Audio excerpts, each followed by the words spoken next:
And we are set to play baseball from Reckling Park along with Jason Gershman and Jonathan Yardley. This is Mike Pede. Glad you could join us here on KTRU 91.7 in Houston. And this could be an exciting, historic afternoon here for the Rice Owls. The first ever Super Regional hosted here at Reckling Park. The Owls, the visiting team today, they are in the road grays with the navy blue caps. And Chris Colkhorst, the Owls' left-hand batting left fielder, will step in to get this one started against Brian Wilson. Colkhorst on the year, hitting .347, 3 home runs, 33 RBIs. Pitch on the way to Chris is a fastball for a called strike. Our home plate umpire today is Kelly Nutt. Ron Sebastian at first base, Dave Buck at second, Nick Zabelli is at third. 4-man rotating crew for the NCAA assignments. Here's the 0-1. That's outside, and the count evens up at 1-1. Wilson was pretty busy last week. He threw 87 pitches on Friday against Southern. LSU's 5-4 win. Came back 2 days later, pitched 126 pitches. Complete game against Louisiana Lafayette. 1-1 pitch to Colkhorst. That's on the ground of the shortstop Hill. He will charge it. Throw across a little low, but scooped out over there by Skelfo, getting the start at first base. And there's one down. That'll bring up Austin Davis. Davis comes in batting .362, 6 home runs, 32 RBIs. Justin Crowder coming in from the Owls right field bullpen. He is set to go here as the Owls starting pitcher. Austin Davis comes to the plate. Austin in yesterday's ball game was 2 for 3. Got the Owls started in that third inning.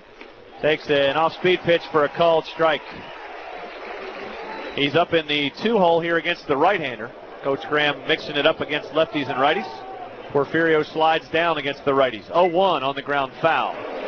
Wayne Graham, the head coach, coaches down at third. Mike Taylor at first. Chris Rupp, Zane Curry, the other assistants in the dugout. David Keyes, the trainer, and the greatest manager in the history of college baseball is Greg Mitchell. That'll set the Owls for you from the administrative standpoint. 0-2 pitch to Davis. Fastball lifted over the glove of the third baseman down the left field line. Pontiff can't get it on the way to second, but putting on the brakes is Davis. And the Owls have a one-out base runner in the first. Once again, Austin Davis hitting the ball hard, just slapped it over the head of Pontiff down the left field line. Nice play by Heath to keep Austin at first base. So up now is Eric Arnold. Arnold on the year batting .331, 7 home runs, 72 RBIs. And Arnold comes to the plate. Good thing to see Austin Davis going with the pitch away and punching it over the third baseman's head, Pontiff, and the Wally chants go up here at Reckling Park.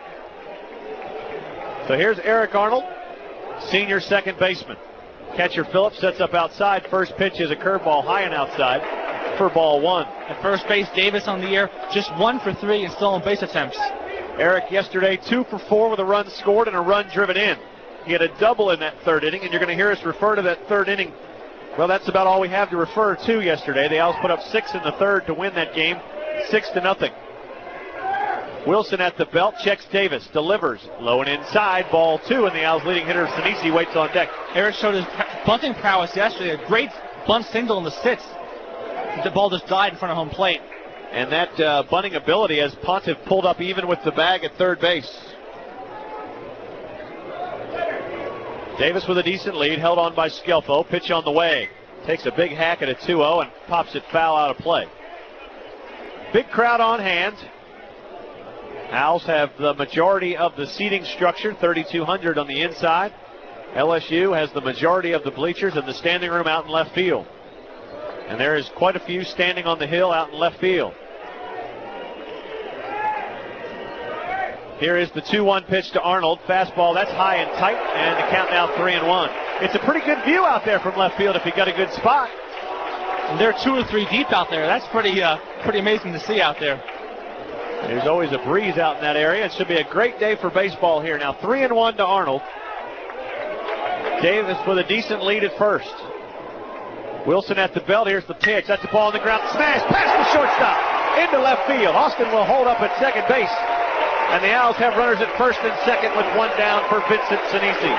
Those are back-to-back hard-hit balls. And who else would you want to have up now but Vincent Sinisi? Vinny on the year, hitting .435, 11 home runs, and a team leading 79 RBIs. Nursing just a slightly pulled hamstring, but he's been nursing that for about 2 months, so don't panic like it's something new. And we have made history now. Eric Arnold, 285 hits for his career. He has now tied Lance Berkman for the all-time Rice Owl team lead. Congratulations to Eric. So Sinisi stands in there at 435. Leads the team in every offensive category except triples and home runs. Here's the pitch to Vinny. That's a ball popped off the bat out short left field. Going back is the third baseman, Pede, and he squeezes it for the second out. So 2 down on the first pitch swinging by Sinisi, and Wilson bidding to get off the hook. That'll bring up Hunter Brown. Hunter on the year hitting .293, 7 home runs and 35 RBIs. Sinisi chased a pitch low and away there. Vinny usually much more selective than that. It's the first time I've seen him swinging at the first pitch in a while. So Hunter Brown comes to the plate, first and second, 2 down. See if they put on anything on here. Shortstop Hill playing close to second, holding Davis. Wilson at the belt. Here's the pitch. Big curveball. That's strike 1. The wind today blowing out towards the left field pole, but not out of the ballpark, just kind of right to left. Bunch of big puffy white clouds, pretty stationary, not much overhead wind to speak of. And Hunter Brown waiting on an 0-1. Wilson at the belt. Here it comes. Fastball high and outside, 1-1. 330 down the lines here at Reckling Park. 375 to the power alley, 400 to straightaway center field. The hitter's eye there, but you only have to clear the green wall, not the 30-footer. 1-1 to Brown. Single would give the Owls the lead. Here's the pitch. The ball's hit down the right side, drifting foul. Chasing it is Barker towards the stands. It'll get out of play.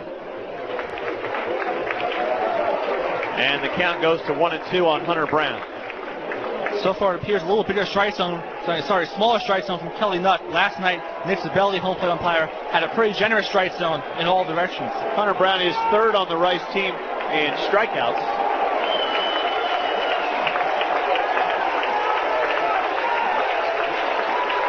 They're going to be, every pitch today is going to be contested by these fans. This is the greatest atmosphere you could ask for. Here we set to go on the 1-2. Wilson at the belt. Curveball called, strike 3, and the inning is over.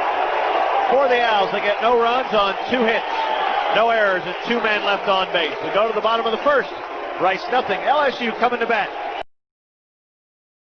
And the lineup out there for the LSU Tigers: Holt, Hill, Pontiff at the top, Barker, Heath, Skelfo in the middle, Zarang, Raymer, and Phillips at the bottom. The LSU Tigers, coached by Smoke Laval in his first year as the head coach, but he is very familiar with that program. Dan Canavari coaches at first base. Henry Turtle Thomas at first base is Turtle Thomas. Canavari's at third, and Jody Autry, the other assistant for LSU. For the left-hander, the transfer from TCU Galveston College is Justin Crowder. Crowder, 6'0", 195 pounds on the year. Crowder, 9-2 record, 2.04 ERA, 105 2/3 innings pitched, 94 hits against, 34 runs, just 24 earned, 32 walks, and 96 strikeouts, and batters at 242 against them. The Owls have taken the field, setting them for you defensively. In left field, Chris Colcourse. A.J. Porfirio in center field, Austin Davis in right. Around the infield, Hunter Brown at third. Paul Yanish, the freshman, at short. Eric Arnold just coming out to take a few balls at second base. Vincent Sinisi at first. The catcher is Justin Ruckey. We are set to go here, bottom of the first. No score. First pitch on the way from Crowder's a fastball for strike 1. Holt, the left-hander on the year, 353 average, 3 home runs, 23 RBIs. Leads the team in triples with 6. They've got 20 triples on the year. 0-1 pitch. That's a fastball for strike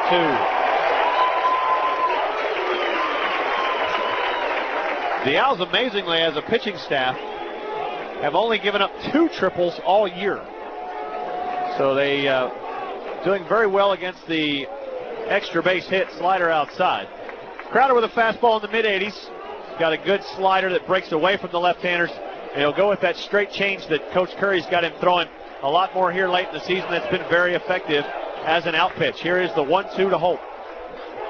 Fastball, strike 3, and he goes down on strikes. He never took the bat off his shoulder. 1 down. We saw last night how effective first was, getting the first man to strike out in each inning in the first 3 innings. And so far tonight, Crowder doing the same thing. Aaron Hill will come to the plate. Hill at 335. He's got 9 homers, 47 runs batted in. He's got a .560 slugging percentage, leads the team. And he's 10 for 11 stealing bases when he reaches on the right-hand batter's box, far back line. Pitch on the way. Curve, low for ball 1.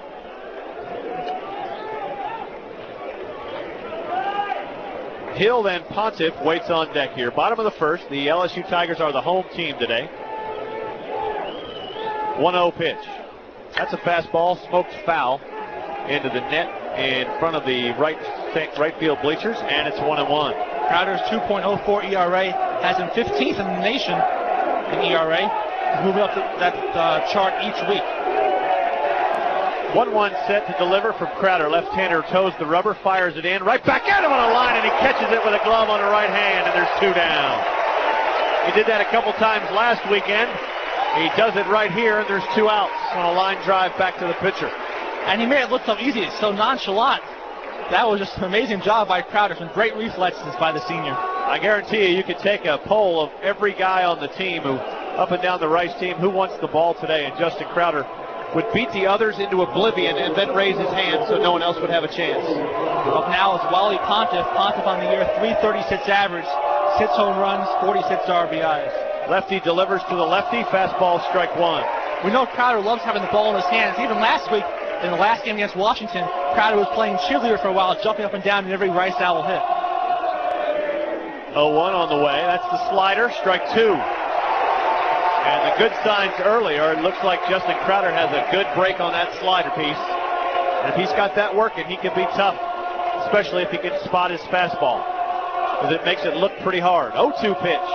Slider outside and low. Tried to get him to chase, could not. Crowder was drafted in round 11 by the Oakland A's this past week. Owls play him straight away. Deep on the infield. Hunter Brown shaded towards the hole. It's short. Here's the 1-2. Fastball high. Tried to get him to chase. Evens up the count. Bases empty. 2 down here. Bottom of the first. No score. The Owls 51-12. 32-6 at home, including 4-1 in the postseason. 2-2 pitch. Slider. Popped harmlessly to the shortstop, Giannis, and this will end the inning. For the Tigers in the first. No runs, no hits, no errors, no man left on base. We go to the second. Rice nothing, LSU nothing. You're listening to the Super Regional at Reckling Park on the Rice Owls Sports Network. Slight delay for some reason. Oh, they're going to wait for TV today, finally. Yeah. Yesterday, they were not waiting for TV. Today they are, so we'll have 1.5-minute breaks between innings as this game is being broadcast all over the Southeast and here in Houston on KTBU Channel 55. I want to thank those folks for carrying that broadcast. Dane Bubella will lead it off, the DH against right-handers. Bubella comes in at .292. 7 homers, 35 runs batted in, 32 walks, 40 strikeouts. He is first on the team in walks. Here is the first pitch from Wilson. Fastball low and inside for ball 1. Bubella had the night off last night against the lefty Mestepe. Enrique Cruz was in there, and Cruz had the big triple back in the third. 1-0 pitch to Dane. Is smoked back up the middle. That's going to be a base hit. Owls' third hit of the game as Raymer gets it in, and they've got a leadoff base runner here for the bottom of the order. So we'll see how they play this with Giannis, a very good bunter, coming to the plate. Giannis, the first of 3 consecutive right-handed batters up. He's .312 on the year, 2 home runs, 30 RBIs. Paul has not hit a long ball in quite some time, and this is a pitcher's park here, Reckling Park. The breeze predominantly in from the hill where the folks are standing out there, that left center field gap. It comes right in from that spot, and difficult to hit it out unless you get a little northeaster breeze on a bit of weather. The fastball on a called strike. There was a bit of weather here yesterday, not for long.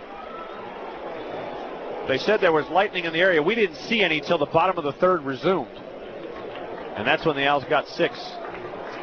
Here's the 0-1 pitch to Giannis. Squared a bunt, took it low, and it's 1-1. On the year, Giannis has 2 sacrifice hits. He has more than at least 1 bunting single. Wilson at the belt.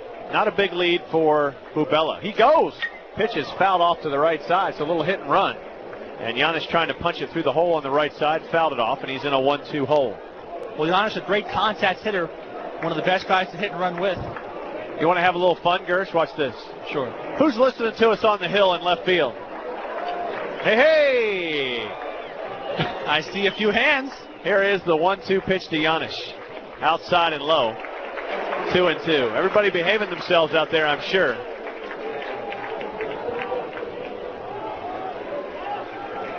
So now 2-2 to Giannis. Runner on first base. Nobody out. Pitch on the way. To Paul. Snared on a line by the first baseman, Scelfo, and he steps on the bag for a double play. That's just a bit of bad luck.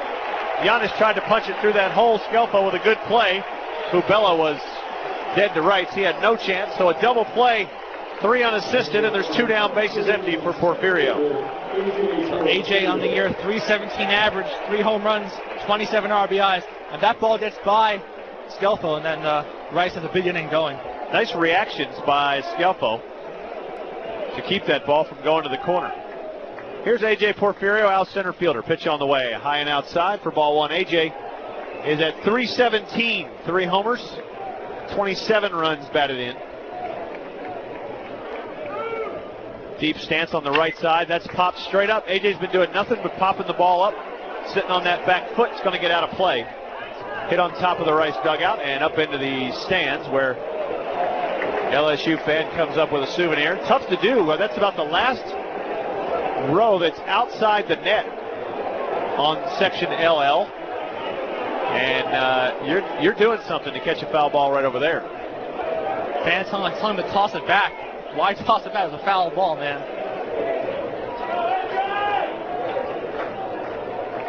1-1 on the way to AJ.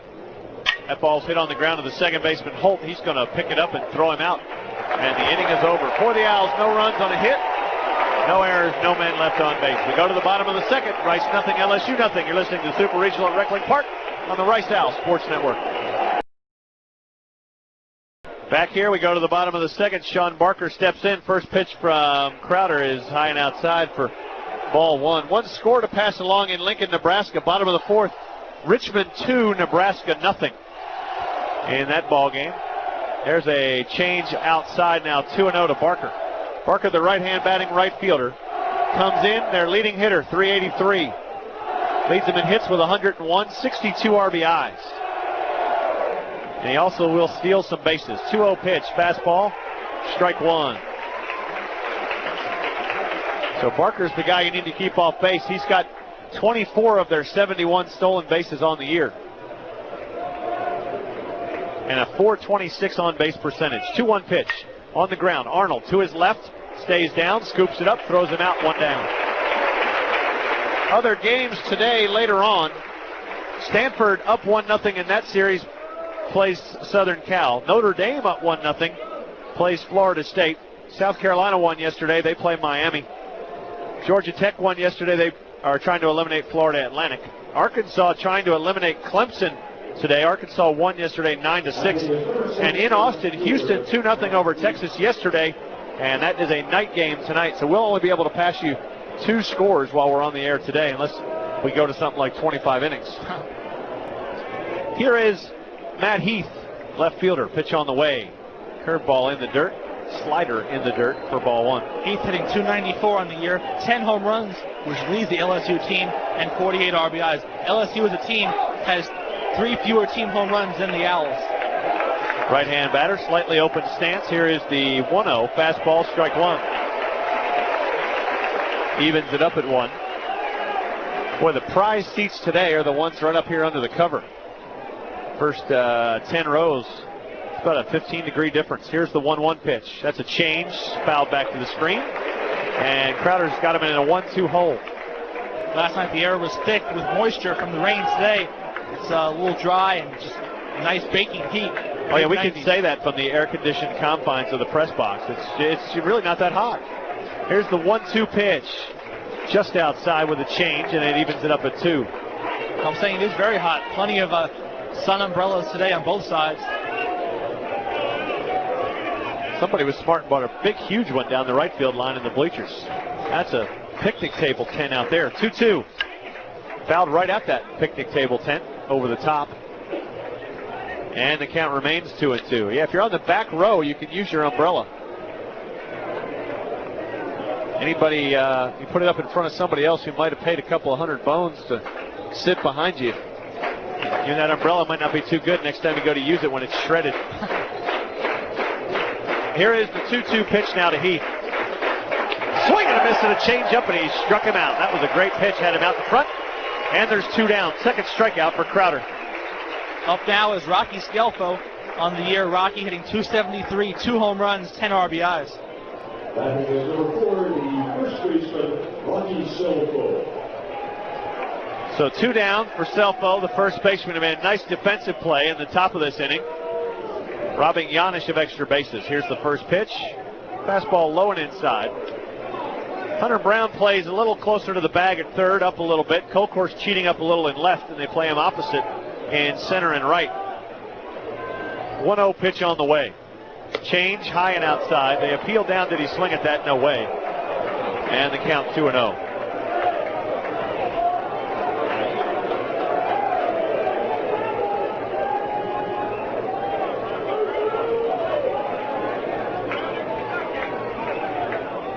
Scelfo, 273 coming in, takes a fastball low and 3-0. One thing Stephen Hurst did not do last night was walk people, and he only walked one. It was in the ninth, and he erased him with a double play.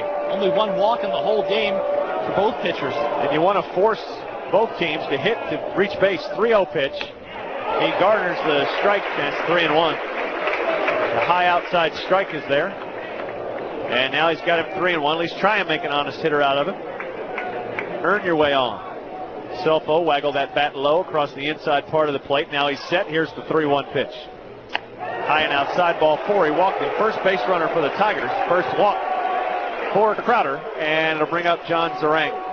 Zarang on the year hitting .255, 2 home runs, and 8 RBIs. Zarang against left-handed pitching is batting just .232, 98 points lower than against righties.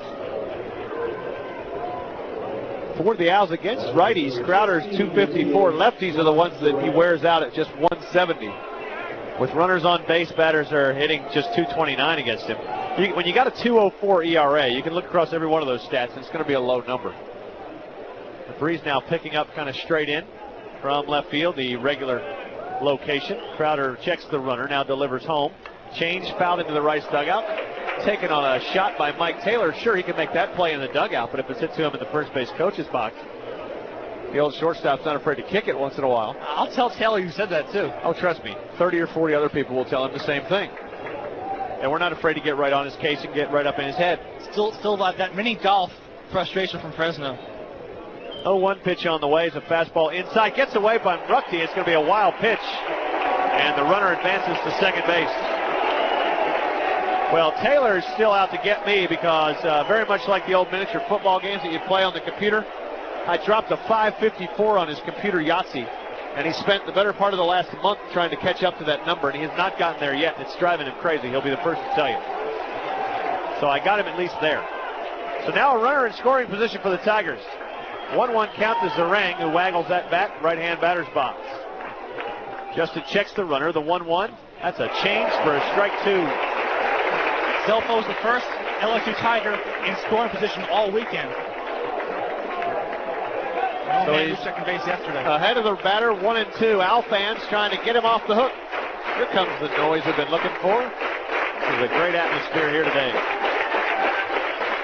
And we're set. Check the runner. Deliver the 1-2. On the ground, chopper. Giannis should have this one. Stays down. Almost got by him. Fires it across. Got it. Good reaction by Paul Giannis as that ball hit the lip of the grass and then no longer hopped from a 10-foot hop to nothing but 3 inches off the ground, and a good reaction by the freshman to end the inning.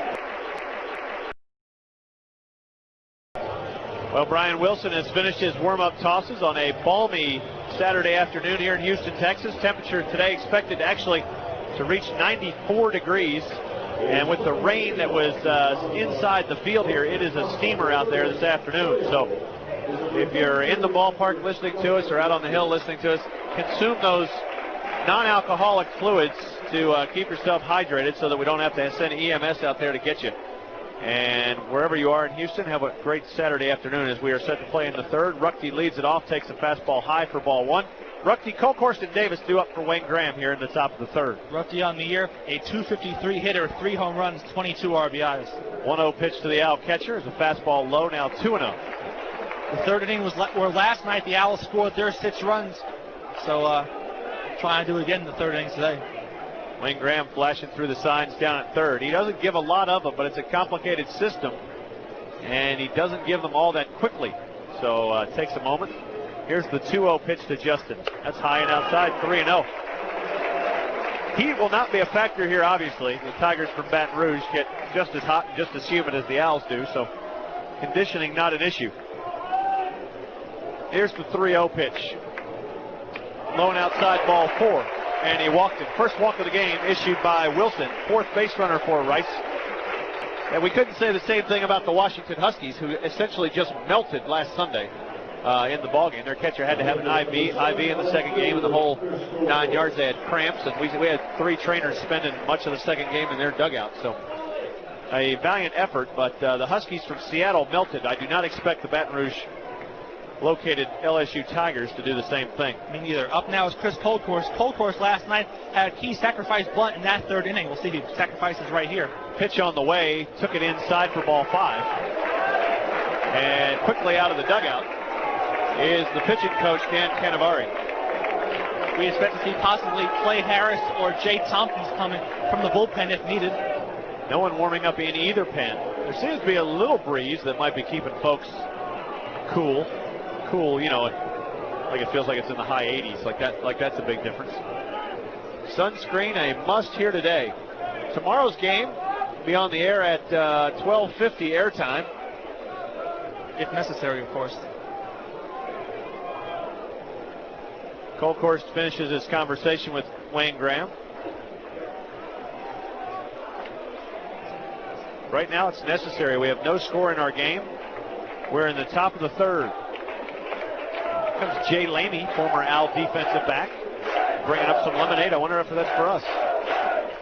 Here's the 1-0 pitch to Colcourse. Takes it for a called strike on the inner half. 1-1. Jay had the big hit in the he had the big hit in the win over Texas in football in 1994.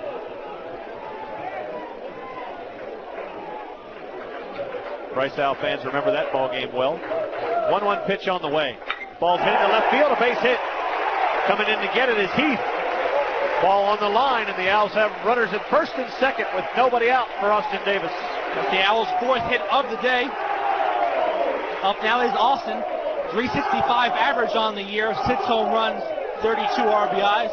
Austin also has no sacrifice hits, so we'll see if he tries to bunt right here.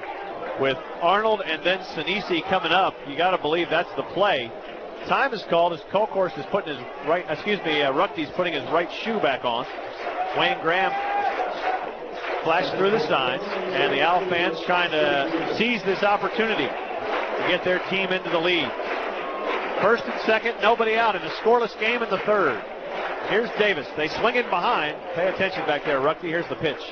Fastball for strike 1, so maybe he was taking one to not give it away. The bunt play would be at first in Selfo's area where he has to field the ball, or right at the 3rd baseman and force Poneth, who appears to be going to be charging on the play at 3rd. See if they have a wheel on and have the pitcher covering that area, try and get the lead runner. Wilson in the 0-1. Swinging, a line drive, caught second base for a double play. The Owls hit another ball hard, and they double off Ruchty at second. So the non-sacrifice hurts the Owls there, and there's 2 outs. This is frustrating. The Owls hit the ball hard all day, and they just can't find a break in the big spots.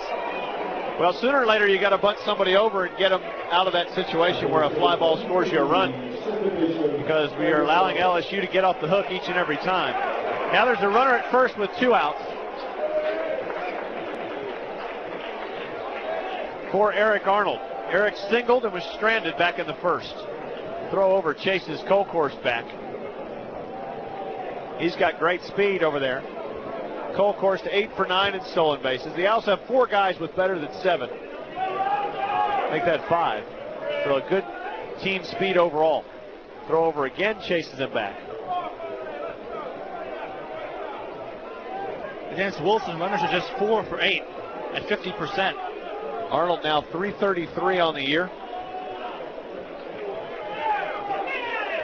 The one sign I do know is the one clap by Wayne Graham means hit away. So he's letting his senior have his chances against Wilson. Pitch on the way. Swing and a miss at a high fastball, 0-1. Got just a touch of that. fouled it into the glove of Phillips. Sinisi waits on deck. No score in our game, top of the third inning.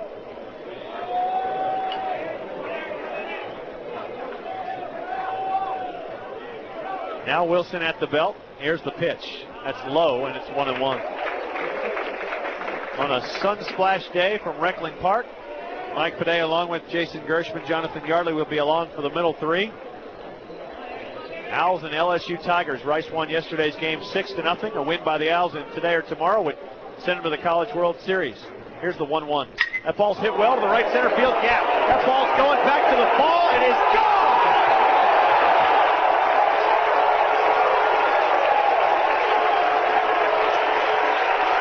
Arnold delivers a 1-1 pitch off the face of the scoreboard, takes the all-time career hit lead from Lance Berkman, and gives the Owls a 2-0 lead. And how appropriate to break Lance's record with a 2-run home run to give the Owls a 2-run lead in this oh-so-important ball game. We talked about how Eric likes to go the opposite way, and Eric did just that on that pitch. Took a fastball out over the plate and smoked it into the net in front of the scoreboard, and Rice is out to a 2-0 lead. Here's Sinisi 0 for 1 today. Vinny popped out on the first pitch he saw in the first against Wilson. On the way. Swing and a miss, and a big swing it was. 0-1. Well, go ahead. The Owls hit the ball hard all day. Finally, that one had no chance of being caught. That ball was way out of here. So the Owls were due for a big hit, and that was it. Here is the 0-1 to Sinisi. That's a curveball for strike 2, and Vinny, who looks like he's just a little bit off at the plate today.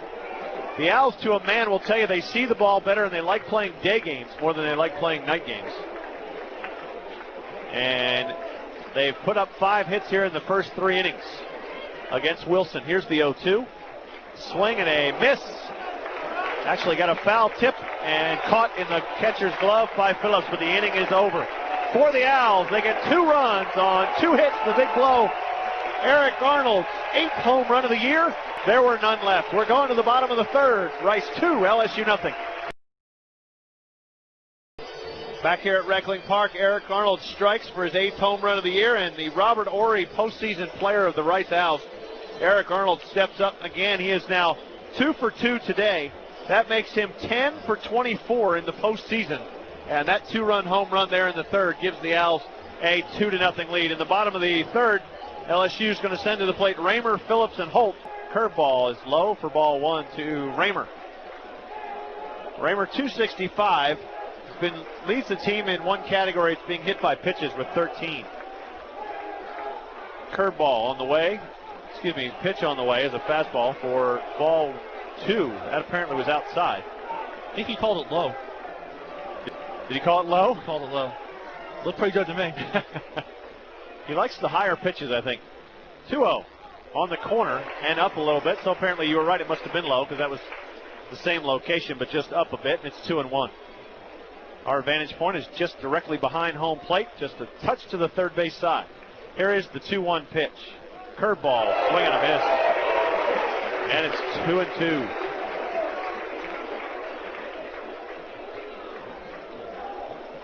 There's the legendary head coach, the LSU Tigers, Skip Bertman, making his way into the ballpark.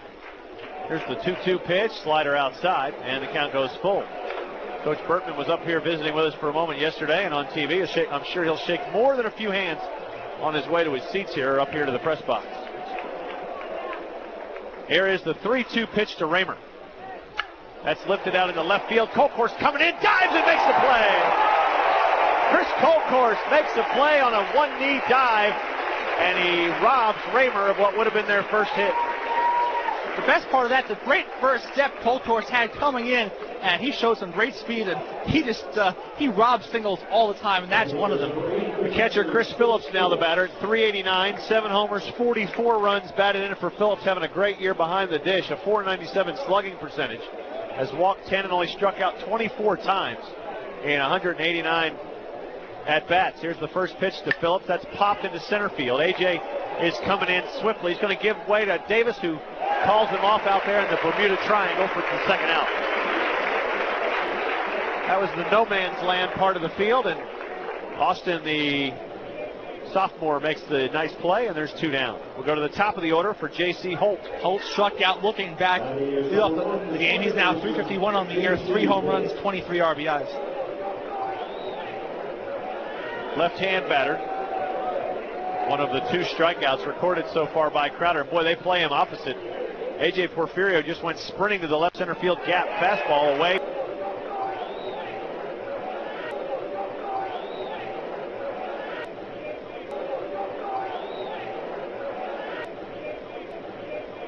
Oh, 1.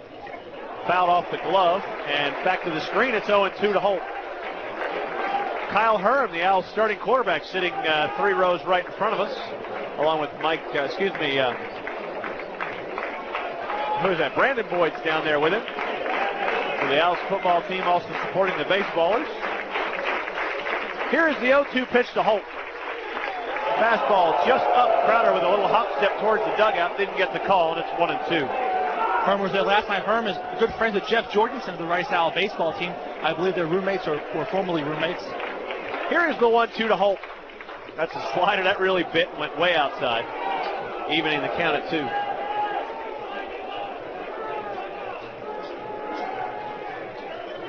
Bases empty, 2 down, bottom of the 3rd. Rice leads 2-0. A 2-2 count on Holt. Pitch on the way. Slider fouled back to the screen, off the face. Will it come through the little, almost came through that little gap. It was a souvenir. You got to get it just right. There's about a foot gap in between where the wire holds the net on the face of the press box. Every now and then one will roll through there and land on the head of an unsuspecting patron. Here's the 2-2 again. Fouled back to the screen. Holt doing a good job of staying alive. The sun is out in full force right now, straight over the top of Reckling Park. It's a UV 10 day out there for sure.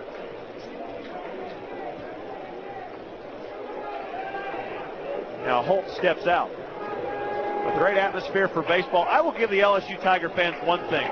They are great fans. They love their baseball. They are not sour against the other team. They just love theirs. The fastball high and outside, now 3-2.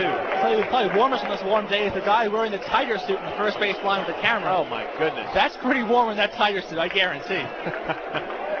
3-2 now to Holt. He had him in a hole. Now he's let him out on the way. Slider, pop, left side, drifting towards the line. That's going to make it into the purple and gold bleachers over there on the 3rd base side, and the count remains full. Yeah, they have great fans at LSU, and if you want to go to the College World Series, you have to go through LSU sooner or later if you want to win the national championship. Either in Omaha or in a regional, you've got to beat them. Here's the 3-2 pitch on the way. Fastball fisted foul. The Owls did so in '95 with a team that had Matt Anderson, Lance Berkman, Jose Cruz Jr., and Mark Quinn on it, but then couldn't get out of the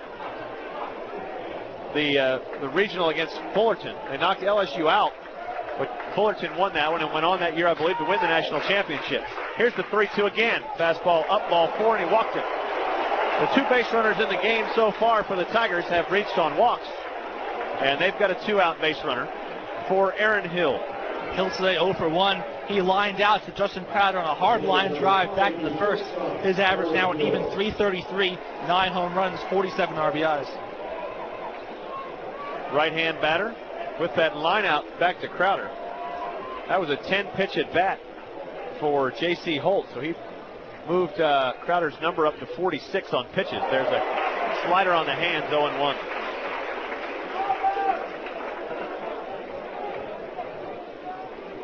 A little glare on the machine over there. Aaron Hill comes into this at bat at .333. They look the runner now, the first throw over. Of course, the obligatory everyone screams balk because he's left-handed. I have nothing to say about that because we do the same thing. Decent lead over there for Holt. Slide step on the ground, chopper. Hunter Brown slides across, goes to second on the force. And a nice play by Hunter Brown to eliminate Holt at second base for the Tigers in the 3rd. No runs, no hits, no errors, and 1 man left on base. Jonathan will step in for the middle 3. We're going to the 4th. Rice 2, LSU nothing. I'm now joined by Jonathan Yardley. Hi, John. Gershman, I'm glad to be here. I'm glad Mike has taken me to another lead out here. Hope I can hold it the same way we did yesterday. Those use a few more runs here. Up now for the Owls with Brown, Bubella, and Yanish. Hunter Brown struck out to end the first. His average now at .291, 7 home runs, 35 RBIs. Hunter comes in with a 4-game hit streak. Dallas Richmond a sparkling play to end the bottom of the third, and he leads off the fourth here. First pitch from Wilson, and it's taken low for ball 1. You say everything I've been thinking all day. You either pointed to Mike or you've been saying it. We're on the same wavelength today, John. That's pretty scary. We've broadcast way too many games together. 1-0 pitch on the way to Hunter. That's swung on and missed. He really had him fooled on that one way out in front. Hunter kind of changed his mind halfway through, but didn't have a chance of holding up. Brian Wilson now has thrown 43 pitches today, 27 of them strikes.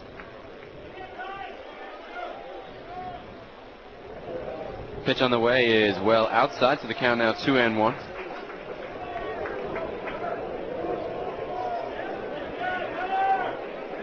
2-0 Rice lead here, top of the fourth inning, game 2 of this NCAA Super Regional from Reckling Park. 2-1 pitch from Wilson, that's chopped foul, wide of third into the LSU dugout. Not really a score update, but an inning update. In the top of the 7th in Lincoln, it's Richmond 2, Nebraska nothing. So they hand us a whole sheet of scores for this one score. They haven't even updated the second score yet because the game hasn't quite started. John, the environmentalist over there, never once want to waste paper. Tree's got a right to live too. 2-2 pitch, that is low and inside. Hunter takes it, and the count is full. Hunter walked numerous times last weekend. He now has 23 walks on the year compared to 40 strikeouts. Good to see the Owls being patient, getting Wilson's pitch count up, but it didn't bother him too much last weekend. Threw over 200 pitches in 3 days in the regional. Payoff pitch on the way. On the inside corner, a called strike 3 on the breaking ball. Well, it was a nice pitch on the inside corner, but the problem was Phillips was set up on the outside corner, so he reached his glove across and got the call anyway. Up now is Zane Bubella. Zane on the year, a .297 average, 7 home runs, 35 RBIs. Dane 1 for 1 today. He had a hard single back in the second.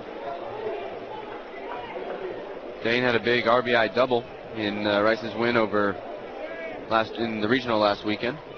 First pitch is on the inside corner for a called strike. Was that the Tech game or the Washington game? That was Washington game. All right, that's what I thought.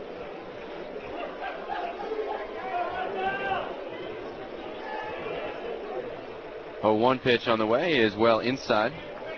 Left-handed swinging designated hitter, junior transfer from Blinn College.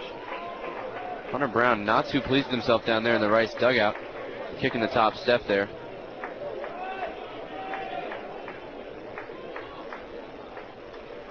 1-1 pitch is grounded to second base. Over is Holt to his left. Bobbles but throws and has plenty of time to record the second out of the inning. That'll bring up Paul Yanish. Paul today is 0 for 1. He lined out hard to the first baseman Selfo, who doubled up Dane Bubella back in the second. So for the first time today, the Owls do not have a base runner after the first 2 runners and the first 2 batters being up in the inning. Well, Paul's in quite a slump. He only had 3 hits in the regional, and 2 of those came against Harvard, I believe. First pitch to him is chopped toward third. Pontiff fields, bobbles off his chest. He's going to throw and gets him by half a step. Giannis stumbles and falls, but he's all right. 3 up and 3 down in the fourth for Rice. No runs, no hits, no errors, no runners left on base. We've played 3.5 innings at Reckling Park. Well, we're back here at Reckling Park. Rice leading LSU 2-0 here, bottom of the fourth. And leading off for the Tigers will be the left-handed swinging third baseman, Wally Pontiff. He is the Tiger captain, and you hear the Wally chants from a few LSU fans out there. First pitch is a breaking ball outside from Crowder. Pontiff, second team All-SEC this year from the third base bag. Crowder into the windup. He deals, and that's a fastball down the middle for a called strike 1. Crowder so far, he threw 50 pitches to the first 3 innings, 30 of them strikes. Nice ratio. Justin kicks and deals, and it's outside. So he's fallen behind the count a little more than we normally see from Crowder. But he's battled back so far, done a great job. Flags billowing in a little bit in left field, and left to right now blowing in right field. 2-1 pitch hit down the left field line, but foul. And that'll be out of the stadium, actually, over on the soccer field. I think part of Crowder getting behind batters a bit is the fact that he likes keeping the ball low in the strike zone, and the umpire's strike zone say is a bit higher than we've seen. He has been able to garner the outside strike on several occasions, however. Not quite as wide as yesterday's strike zone, but... So 2-2 in the count to Pontiff. Here's the pitch, grounded up the middle, that's a base hit. First LSU hit of the ball game into center field. Well, there goes the no-no. Up now will be Sean Barker. Barker today 0 for 1. He grounded out to Eric Arnold back in the second. His average now at 381, 8 home runs, 62 RBIs. Barker, the second highest average on the season of any player in this regional, in the super regional. That includes Rice. Second behind Sinisi, of course. And he will swing from the right side with a 6-game hitting streak here. Over at first base, Pontiff on the year, 4 stolen bases in 7 attempts. Justin will look to turn 2 here against the right-handed batter. Sinisi holding on Pontiff at first. Kick and deals it to bunt on the third base line. Coming was Hunter. He throws on off balance and he gets in. He kind of stutter stepped and got the throw, but a good stretch by Sinisi for the out. The 5-3 sacrifice. So LSU playing some small ball of their own. Up now, Matt Heath. Heath today 0 for 1. He struck out swinging back in the second. Well, they're bunting with their cleanup man. That's an interesting thing to see, but he's also the team leader in stolen bases, so all the LSU players are very versatile. And speaking of the cleanup man, that's his first sacrifice hit of the year for Barker. So Heath steps in, the switch hitter stands in from the right side against Crowder. Justin sets at the belt and delivers. Changeup fouled straight back. Off the screen and over the roof. You hear it bouncing. It's closer to our crowd mic than we are. Yep, that one's going to bounce right in front of the crowd mic.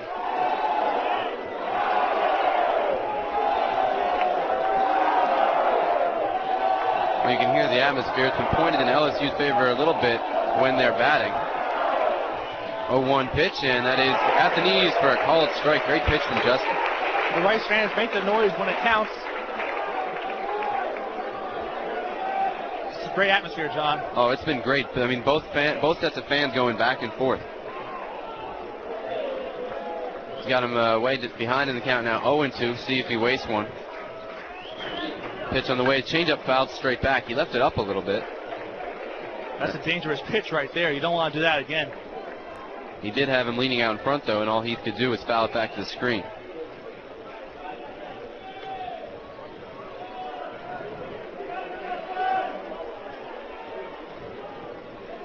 Pontiff at second, 1 out here, bottom of the 4th. Rice 2, LSU nothing. And the batter is Matt Heath. He's behind in the count 0-2 against the Owls' ace lefty, Justin Crowder. Long look in, and now Heath will call time. And everybody will reset, and we'll do it again. LSU players on the top step of their dugout. I see a few towel heads over there trying to keep their heads cool, I would imagine, underneath their hats.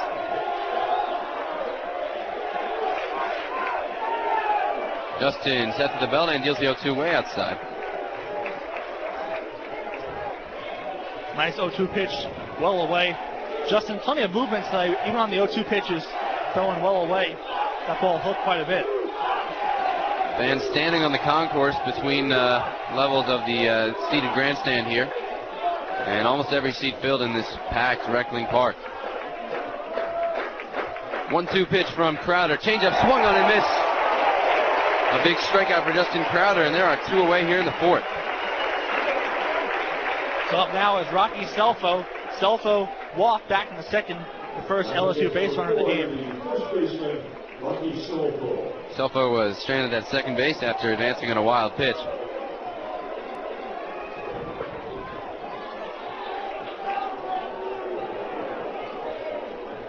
On the year with runners in scoring position 194. 7 for 36 is Selfo. Crowder deals first pitch. Breaking ball called strike on the inside corner. You don't see Justin throw that very often. Not too often. Justin very much away, low and away pitcher. That one was at the belt inside. Well, he had the right-handed swinging Selfo leaning over the plate, and that's why it was so effective. Great call by Justin Rucky behind the plate. Now the 0-1, that's way inside. Fastball that time. They play him to hit away, so the left center gap is wide open. AJ a couple steps to his left, our right in center field.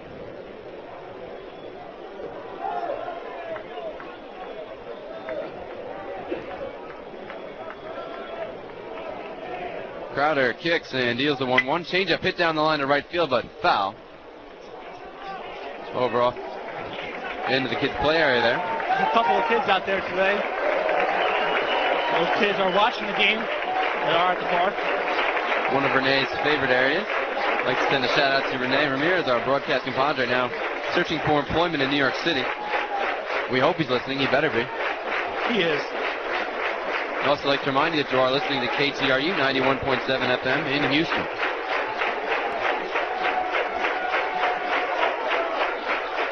Now Crowder steps off and time is called. It doesn't seem to stop the fans, though. Great to see them keep the clapping going. Usually that step out is designed to shut the crowd up. So Crowder sets at the belt and now delivers the 1-2. On the outside corner, a called strike 3. He pumps his fist coming off the mound. No runs on 1 hit, no errors, and 1 left on base for LSU. We've played 4 full innings at Reckling Park. Rice 2, LSU nothing on the Rice Owls Sports Network. We're back here at Reckling Park going to the top of the 5th. The Rice Owls lead the LSU Tigers 2-0. In other regional action today, super regional action, should I say, Nebraska has tied up Richmond. The score is now 2-2. The top of the 8th out in Lincoln. Also top of the 1st in Palo Alto, California. Stanford nothing. USC nothing. Well, AJ Porfirio will lead off the top of the 5th for the Owls. They are the visiting team today in the first base dugout. And he takes a breaking ball for a called strike from Wilson, the right-hander. AJ needs to be patient. Yesterday, AJ swung at the first pitch quite often and popped it up. On the weekend, he's 0 for 5. A 1 pitch ripped down the left field line, but curving foul. He was out in front of that one. Well, they keep throwing him strikes for one thing. I mean, he hasn't been behind been ahead in the count rather, so he's had to swing at these pitches. AJ's average now at .315 on the year. Senior center fielder for Rice. Draft pick of who ended up taking AJ? Blue Jays? I think the Blue Jays took him. Took both Eric Arnold and AJ. 0-2 pitch, swung on and missed, down and in. Bad swing by AJ on that pitch that was not a strike, and the first out of the inning is recorded by Wilson. That'll bring up Justin Ruffey. Ruffey today 0 for 0. He walked back in the 3rd, starting Rice's 2-run 3rd inning.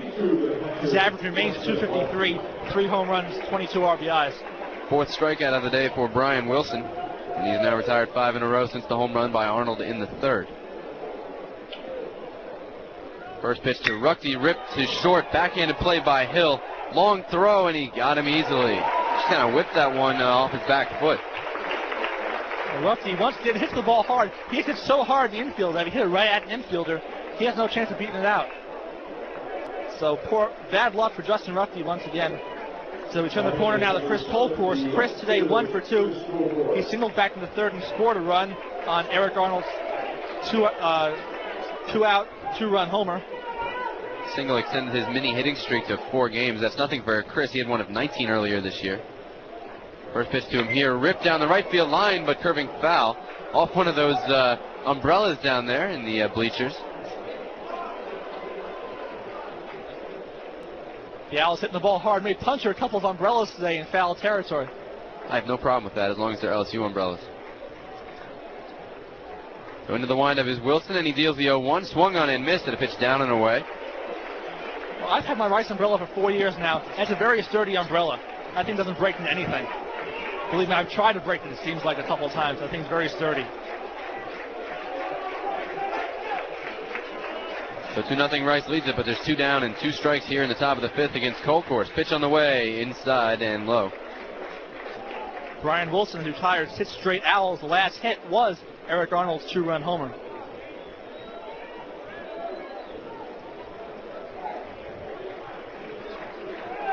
Wilson into the windup again and deals, grounded between 1st and 2nd, diving, stopped by Selfo. He tries to flip it to the base, and Colcourse is safe. He kind of tripped as he was going to flip it, and the ball just dribbled on the ground. Wilson sprinted over to try to pick it up, but Colcourse beat into the bag, and I think they're going to give him a base hit on that. Rightfully so. The ball was hit hard. Nice stop by Selfo. but he slipped there. And we saw Davis earlier slip at first base. A couple other guys slip on the infield. It is a hot day. The dirt was moist last night, but it's dried up, kind of baked since then. He gives the Owls a 2-out chance here with Austin Davis at the plate, 1 for 2. First pitch on the way, chopped to the right side, fielded by Selfo on the grass. He'll take it himself this time for the unassisted put out. For the Owls in the 5th, no runs on 1 hit, no errors, and 1 runner left on base. We go to the bottom of the 5th at Reckling Park. Rice 2, LSU nothing. Please come back on the Rice University Sports Network. Welcome back to Reckling Park. We go to the bottom of the 5th inning. LSU is the home team, so they'll be up, but they trail Rice 2-0 here. 2 runs on 6 hits, no errors for the Owls, no runs on 1 hit, and no errors for the Tigers. And they lead off the designated hitter, John Zarang. First pitch on the way from Crowder. It's on the outside corner for a called strike.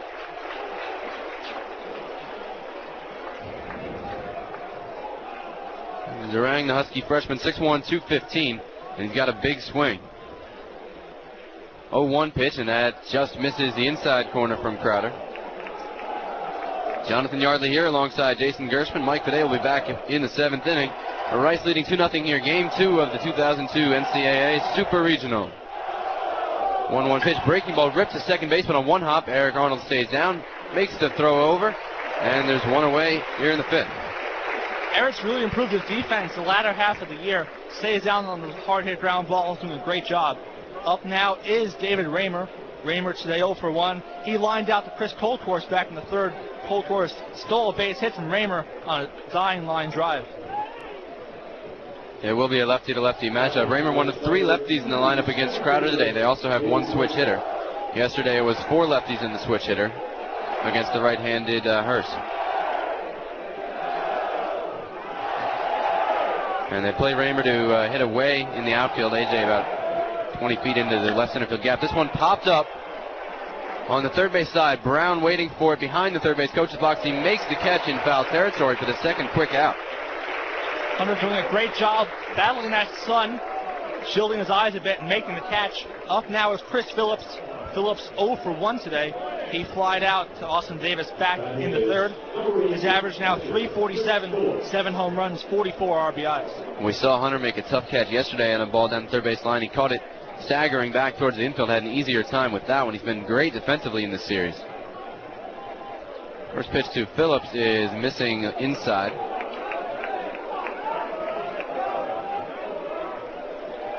Rice 2, LSU nothing here, bottom of the 5th. Crowder kicks and deals it to breaking ball for a called strike on the outside corner. Phillips, LSU everyday catcher, is a walk-on transfer from Northwestern State University. 1-1 pitch, and that's ripped into left field, but Colcourse will wait on it, stays up, and he makes the catch, easy out, and a can of corn in left field. 3 up, 3 down for Justin Crowder. No runs, no hits, no errors, no runners left on base. 5 in the books at Reckling Park. Rice 2, LSU nothing. You're listening to the Rice University Sports Network. Well, we're back here at Reckling Park. Rice 2, LSU nothing. The only Rice runs on a 2-run home run in the top of the 3rd inning to the opposite field by Eric Arnold. And that hit broke the career hits record of Rice. He broke Lance Birkin's record, his 286th career hit at Rice. And Eric will lead off the 6th inning. And Gersh, you like the musical selection between innings? Yes, Top Gun music for Eric Arnold and a Top Gun song right here. Well, he's had the Top Gun theme song all year, and I think some of the musical selections may have gone by the wayside with that break-in over the weekend. But they found another Top Gun song for Eric, and Danger Zone certainly appropriate here. So Arnold leads it off 2 for 2 on the day. First pitch from the right-handed Wilson is taken at the letters for a called strike. Arnold today 2 for 2 with a 2-run homer and a single back in the 1st. Now they play him to hit the other way in center field. That pitch up under the hands. They were playing him to pull in his first at bat, and then he showed that power to the opposite field, and now they're playing him to hit the other way. Also, all day yesterday, playing him to pull as well. 1-1 pitch on the way to Arnold. Ripped up the middle at the base hit, his 3rd hit of the day, and 3 at-bats for Eric Arnold. Way to jumpstart the offense. He didn't just want to break Lance Birkin's record, he wants to pull away from Lance as well. So up now is Vincent Sinisi, and Vinny today 0 for 2. That's a very rare occurrence for Vinny to be 0 for 2. He struck out once and popped out once. And he hasn't looked good on those swings either. He's seen 4 pitches. and he hasn't taken any of them. Or he took one, but it was for his called strike. Vinny's average now down to 431. Oh boy. 11 home runs, 79 RBIs. Well, as soon as Eric passed Lance, Sinisi decided that he couldn't be ahead of Lance, and he's now down tied with him. It's all right. Berkman's out in Oakland, losing to the A's. Don't say that. First pitch to Sinisi is at the letters for a called strike. I have a right to say that. I'm an A's fan. But you're also a Lance Berkman fan, too. I root for Lance. Not against the A's, though. Aboard at first is Arnold. Nobody out here. Top of the sixth. Rice is the visiting team today. Pitch on the way to Sinisi, and that's in the dirt. Good block by Phillips. In the bullpen for LSU is their closer, Jake Tompkins, a right-handed junior college transfer from Sacramento Community College. Well, he started one of the games last Sunday against Lafayette, went 6 1/3, I believe, to get the win, despite the fact that he pitched in the bullpen most of the season. 1-1 to Sinisi in the dirt again.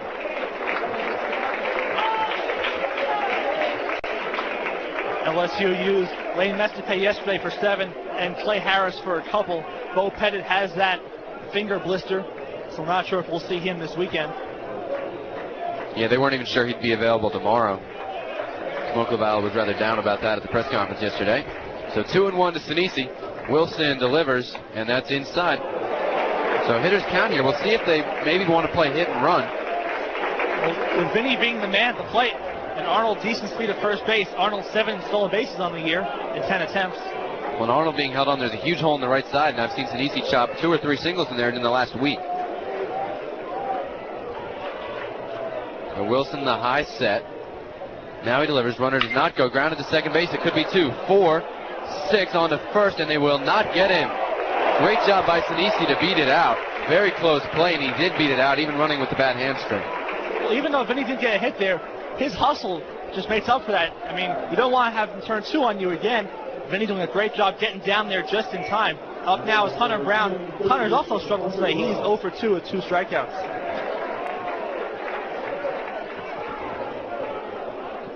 So Eric Arnold, the only 3-year letter winner on the team, a 4th-year senior who's been here the whole time, and he's showing some leadership just like that today. 3 for 3, 3 of the outs, 7 hits.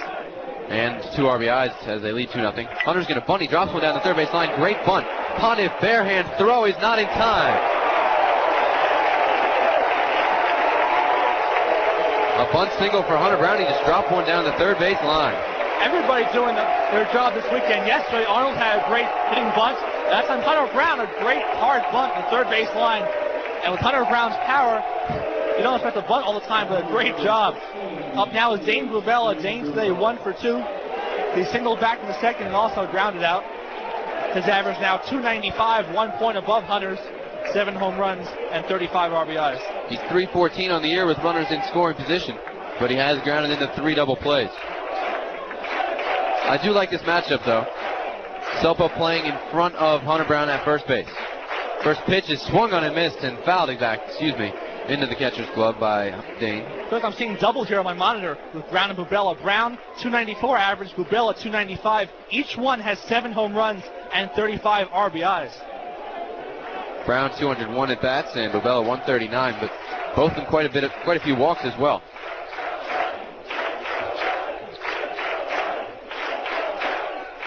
Oh, 1 pitch from Wilson, that's way outside.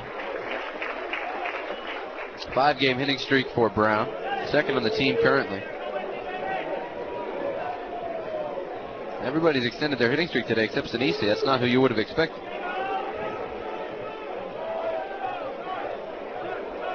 2 on and 1 out for Bubella. Top of the 6th here. Rice, the visiting team. 1-1 pitch is well outside. Looks like maybe Wilson trying to overthrow the ball a bit, leaving it high, not following through as well.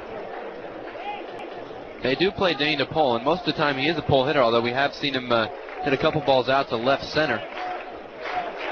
When he decides to go with the pitch, he can have definite power to the opposite field. 2-1 pitch, swung on and missed again on the outside part of the plate. Dane's trying to make this a 5-0 ball game, swinging for the fences right there. Count now 2-2. Score is Rice 2, LSU nothing. We're in the top of the 6th here. The all-important game 2 of this Super Regional Series. Giannis waits on deck as the count is 2-2 to Bubella. Wilson kicks and delivers, and that's on at the knees for a called strike 3. Bubella not too happy about it, but a very good pitch there from Wilson. Now bring up Paul Janich. Paul today 0 for 2. He lined out hard to the first baseman back in the second, also grounded out back in the fourth.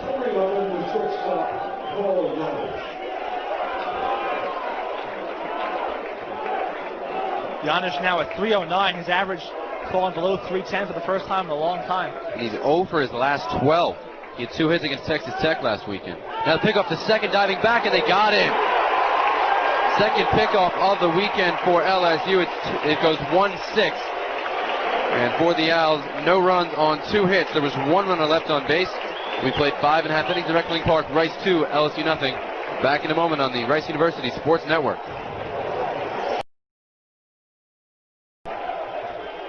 First pitch is grounded, the right side foul. Just chopped out of the box, and Ruckty will field it in foul territory. J.C. Holt, the batter, say he's 0 for 1. He walked back in the third, struck out back in the first. His average now 351, 3 home runs, 23 RBIs. He gave Crowder a really tough time in the third, battling on a 10-pitch at bat before walking. And they continue to play him the other way, which is why Crowder's been staying away from him, because there's plenty of room on the right side of the outfield. 0-1 pitch is low and away. Tried to go there again and missed. They're now in the bottom of the ninth, and Lincoln is still tied at 2 between Nebraska and Richmond. But Richmond is the home team in that game, though. Yep. 1-1 pitch, breaking ball, misses up and in. That one slipped out.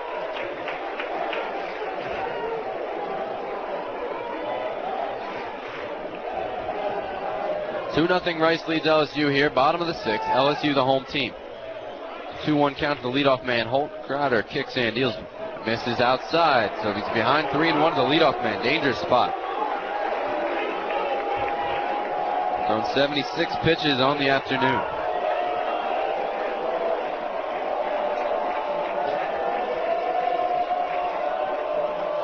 Into the windup is Crowder. He delivers, and it's on the outside corner, a called strike. Very big batter in this game as LSU tries to start the comeback here in the 6th. This is a huge pitch upcoming right here, 3-2 count.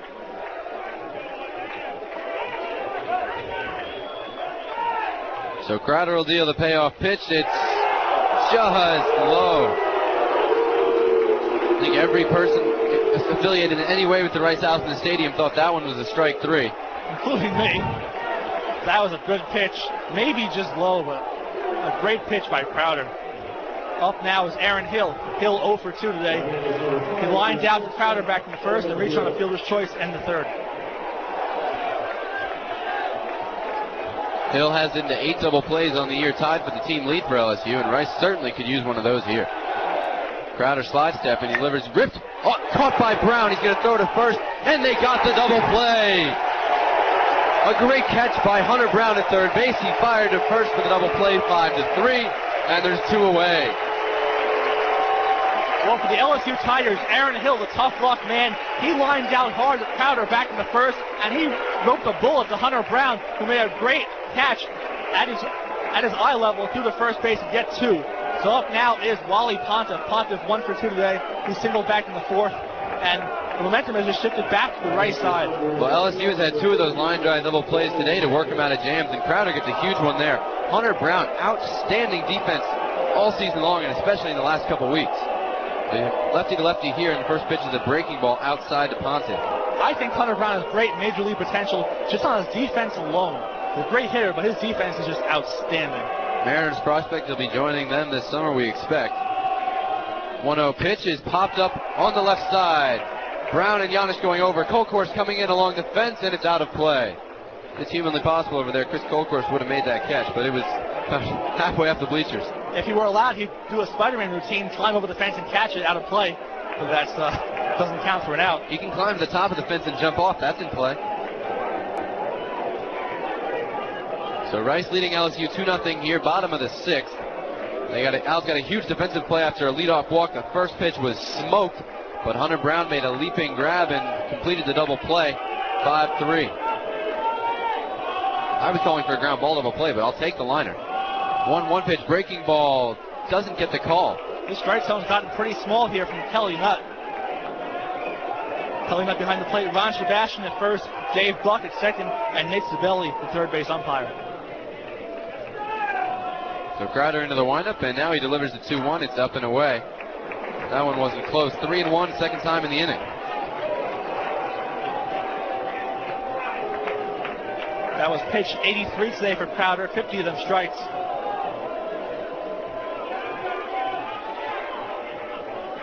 Lefty to Panev. Pitch is fouled on the left side, out of play. And Justin's battled his way back to another full count. Gersh, it's your last inning. Bring us some magic here, buddy. I'll do my best. Full count to Panev, 2 down here in the 6th. Crowder on the hill. He kicks and delivers. Rips into center field. Coming on is AJ. And he can't make the catch, and it gets by him. No, he blocks it. A great job by AJ.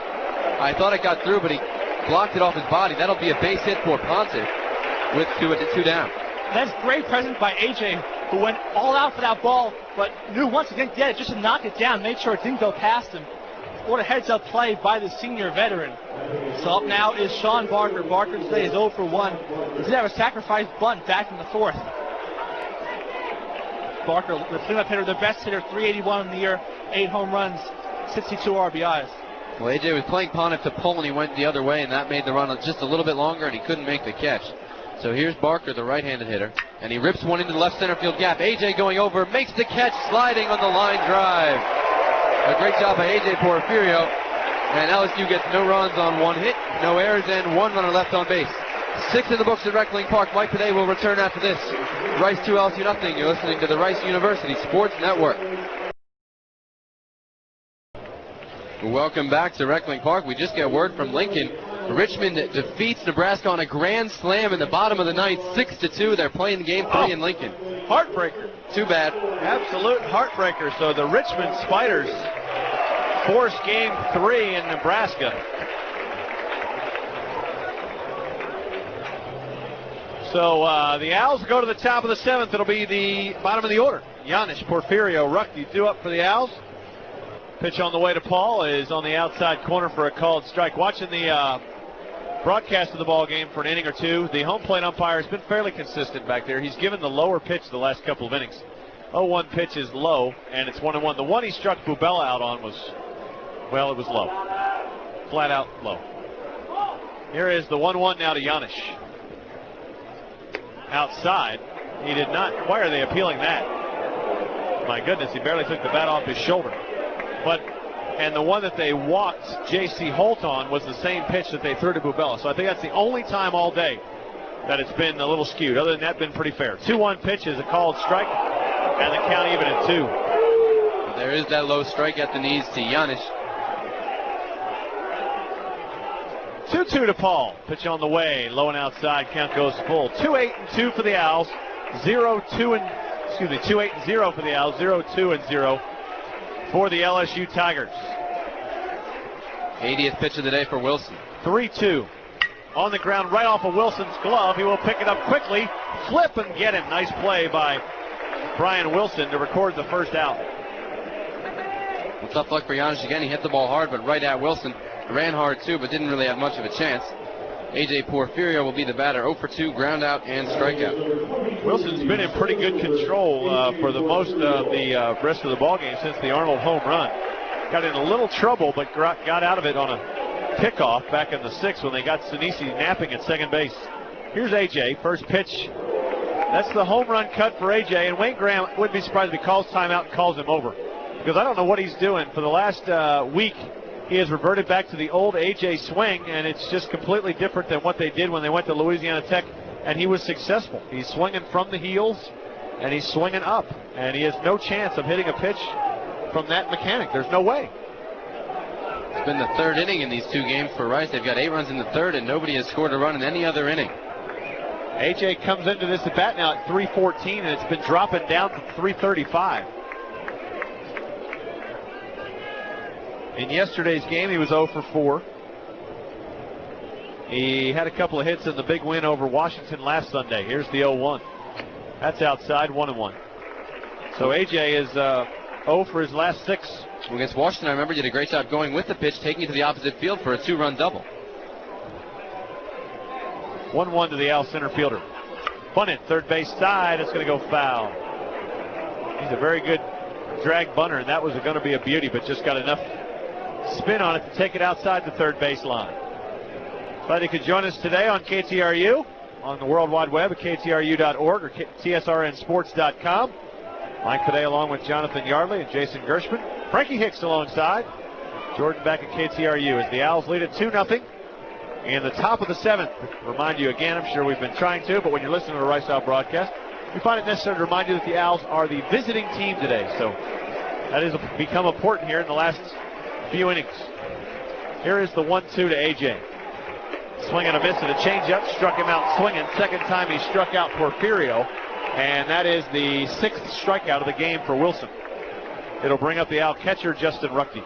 Justin 0 for 1, reached on a walk in the 3rd, reached second base, but was doubled up on one of those LSU line drive double plays, and he grounded out to shortstop in the 5th on a hard hit ball.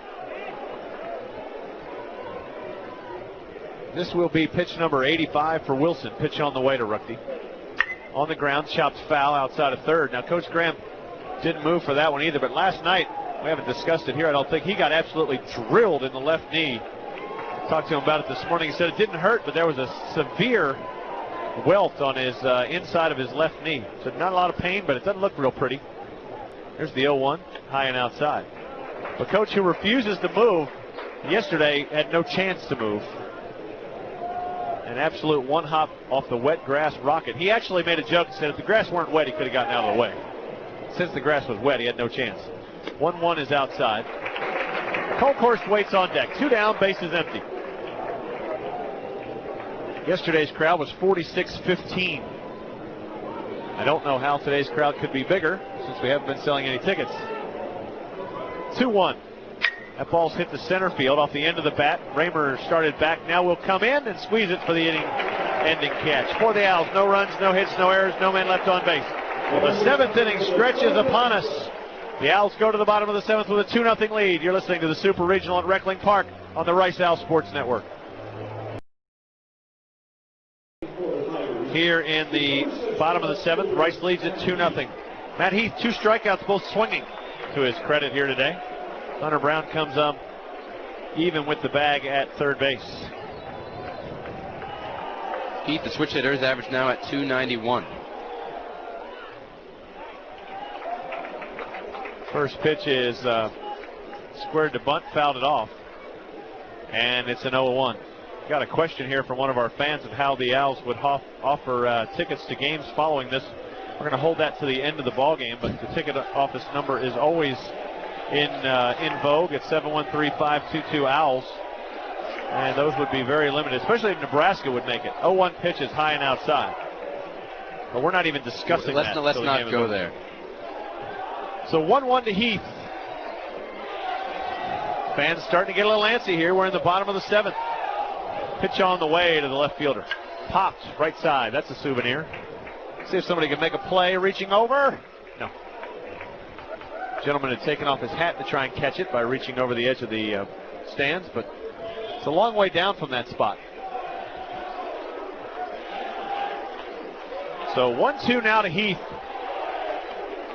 Pitch on the way from Crowder. Change fouled into the Rice dugout on the right side. Was walking around the ballpark a few moments. Everybody's having a good time in the grandstand, having a good time in the bleachers. I think everybody's still having a good time out on the hill. Yes, they are. Their team, if they're wearing purple and gold, could use a couple of runs, but it's been a well-pitched ball game on both sides. 1-2 pitch. That's high and outside. 2-2. Crowder's now thrown 91 pitches. I hope none of those people are the ones who went on eBay and paid 915 bones for 2 tickets to stand for the weekend. That is just a little high. Well, nobody's waving, so I hope not. 2-2 pitch, lifted into right field. Austin Davis has got it lined up, and he makes the catch on a dive in right field. What a play by Austin Davis. A ball sinking rapidly in right. Heath got just enough of it to get it to the Owl right fielder, and there's one down. Well, we were talking earlier about how few triples have been hit against the Owls that year, and that's in part because of the speed and skill of their outfielders. And we've seen it with both Colkhorst and Davis and Porfirio riding players robbing players with sliding catches of line drives. Just for information, David Artsma has taken a trot down to the Owls bullpen and will take a seat in the seats that are down there. That's the first guy who's been seen down there, so we'd imagine he'd be the first guy out of the pen today. This will be pitch number 93 coming up here to Rocky Selfo. 0 for 1 today. Pitch on the way to the first baseman is high and outside for ball 1. Selfo's average now at 271 on the year. He's in there against the left-hander as the right-handed swinging first baseman. Kick and delivery from the lefty. Slider on the ground. That's a slow roller. Giannis will charge. Gun. Got it. One thing Paul Giannis can do is make up for ground with that rifle that he has on his right arm. And there are 2 down here with the bases empty. And we will see the DH, John Zarang, who's 0 for 2. 2 ground outs, 1 to the shortstop, 1 to the second baseman. Flags blowing in and left to right out there. Tough to hit a ball out today, but Eric Arnold did it back in the third for the only runs of the game. 2-0 Rice lead. Well, and he went the direction that you kind of have to go on a predominant day, which is kind of with the wind. There's a ball hit well to left field, but not well enough. Colkhorst is going to squeeze it for the third out of the inning. For the Tigers in the 7th. No runs, no hits, no errors, no man left on base. We go to the 8th. 2 more innings for the Owls. They need some more runs. Rice leads at 2-0. You're listening to the Super Regional at Reckling Park on the Rice Owl Sports Network.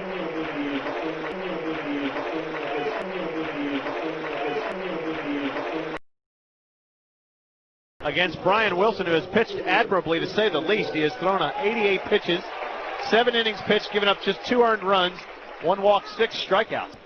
And Colkhorst will make a run at him. He is 2 for 3 today. An infield single his last time up. First pitch is low for ball 1. I do see some rustling around down there in the LSU bullpen, but I am not only blocked by the light stand, but now with the folks in the bleachers, so someone else will have to point that one out if they get a reliever warming up. 1-0 pitch is a change for strike 1. Beautiful day. What's that? We have an update from Stanford. USC leading 1-0 in the top of the third. USC, the home team. 1-1 pitch on the way to Chris. Low. What a great day for baseball here at Reckling Park. This facility, just what it was built for. And words abound down there to add that new section on the third base side, which would bring capacity close to 6,000. So those of you who look at the ballpark can see it's a little out of symmetry. There's a ball back up the middle, but second baseman Holt ranges over and throws him out. It's out of symmetry just slightly because on the third base side there is a rugby/archery PE field that the university did not want to give up when they built this facility the first time. But that field doesn't get nearly as much play as it used to, and there's literally just about a 75 by 75 foot piece of ground over there that would allow that extension to come on. So that part of the project will pick up steam as it goes along. Here's the first pitch to Austin Davis, is outside for ball 1. Austin 1 for 3 in the day, singled in the first. Line out to shortstop and grounded out to first base on a great play by Selfo. 1-0 pitch to Austin is high. That would be a very simple addition to the ballpark as well, because it's built, all the infrastructure, actually wiring, everything stops on that piece of wall waiting for that to be broken out and taken around. So hopefully that will happen here quickly at Reckling Park. The ball hit on the left side on a short hop. Nice backhand by Hill. He throws across and gets Austin Davis. Nice play by Aaron Hill at short. That's 2 pro plays I've seen Hill make in this game so far. Well, Aaron Hill had the bad throw early on yesterday, but since then he's been playing outstanding shortstop for the LSU Tigers. Here comes Eric Arnold. He's got both runs driven in. He hit a home run. He's 3 for 3. He's got 3 of the Owls' 8 hits. Eric Arnold lives for the postseason. The most unassuming guy, kind of floats along. You almost think like he's not paying attention. But trust me, he's paying attention. He knows exactly what time of year it is, and he knows exactly what the situation is. He has been there before. He wants to go back. First pitch to Eric. Outside for ball 1. That ice cream looks pretty good. Base is empty, 2 down. Here's the pitch. Outside, 2-0. Sinisi waits on deck. Vinny today, his 0 for 3. Sinisi will have the rare 0 for 4 game, and then he'll break out with 3 hits in almost every other game. The ball pops foul, right side. That's a roof shot. Yep. Just thought maybe the wind might carry that one out into the souvenir land, out behind Reckling Park, into the near the tennis courts field out there. I'll publicly thank Jim Skaggs for donating all the flowers you see around Reckling Park this weekend. That ball's hit well to left field, but right at the left fielder going back over his head. It's off the wall. On his way to second base is Eric Arnold. He's going to be there with a stand-up double. And he's 4 for 4 today. And the Owls are in business with 2 down. Well, Eric has also tied Lance Burke in yet another category. His 64th career double ties him with Lance. And that'll bring up Vincent Sinisi, who is 0 for 3 today.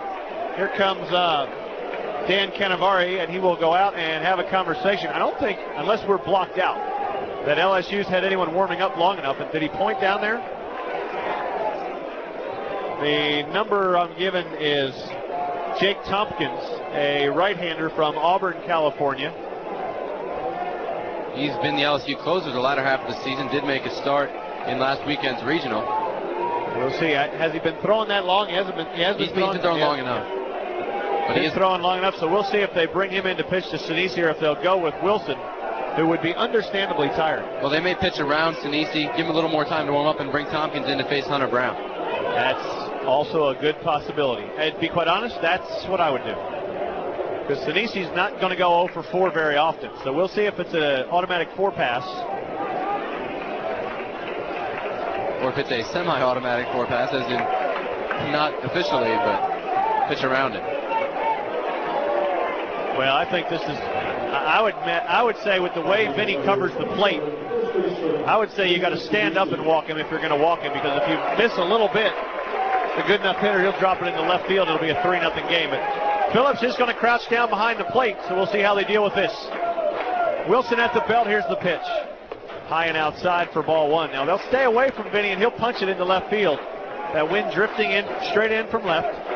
2-0 Rice. We're in the top of the 8th. Runner on second, 2 down for Sinisi. Arnold there with a stand-up double. At the belt, pitch on the way. Outside, 2-0. If they come inside, it'll probably hit him. That's how far they'll have to come in. Because he'll turn on it and hit it through the right side. Now, Selfo at first base is guarding the line. He's given up the single to take away the double. The single makes it a 3-0 game. Here's the 2-0. That's on the ground. Into right field past Selfo. Here comes Eric Arnold. He will score. And the Owls lead it 3-0.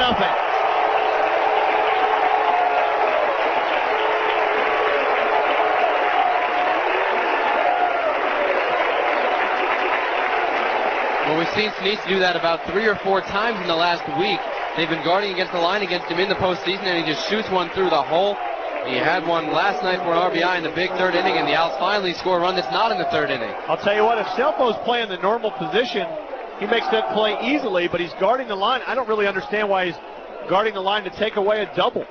The single hurts you more. The double's going to score the run anyway. Runner goes on the first pitch. Throw down. Sinisi's going to steal a base.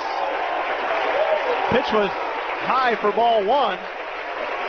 Wayne Graham off and running with his first baseman, who takes a little limp around behind second base. So the Owls get a little blood in the water here. Trying to get up by a couple more. 3-0 now, Rice, 2 down. Well, Sinisi now leads the team in stolen bases with 11. Who would have thunk that? And he also has an 11-game hitting streak. Pitch to Brown. Swing and a foul at the plate. See, I thought Selfo actually should have made the play. It was kind of under his glove. Yeah, he was on his backhand there as a right-handed first baseman playing against a left-handed pitcher. I just don't understand why you're guarding the line. If he hits a double, you still score the run. If he hits a single, it's a 3-0 game. And he steals second. So but that's why this is the greatest game in the world. Because you outthink yourself 10 times before you even come to the wrong answer. Here's the 0-2. Swing and a miss, and he struck him out. I guess they called the first pitch a strike. I thought it was high. And the inning is over, but not before the Owls get a run on 2 hits, no errors, 1 man left on base. We go to the bottom of the 8th. Rice 3, LSU nothing. You're listening to the Super Regional at Reckling Park on the Rice Owls Sports Network. Back here at Reckling Park, we go to the bottom of the 8th. The Owls plate 1 in the top half, and it's 3-0 for Justin Crowder, who's got a 2-hit shutout going. One other series that's going on, Nebraska and Richmond are going to have to play a 3rd game tomorrow. Richmond won on a grand slam in the bottom of the 9th. Change up high and inside for ball 1. So the Spiders fight back and force the Huskers to go 1 more. Chiara Velati with the grand slam. That's a household name, of course. Sweet name. Slider outside now, 2-0 to Raymer. He might make it on SportsCenter for that name. Pitch number 100 for Crowder may come in this at bat. Raymer 0 for 2 today, popped out in foul territory, lined out to Colkhorst on a nice diving play. 2-0. Fastball, that's a strike. Raymer, the left-handed swinging center fielder, 0 for 2 today.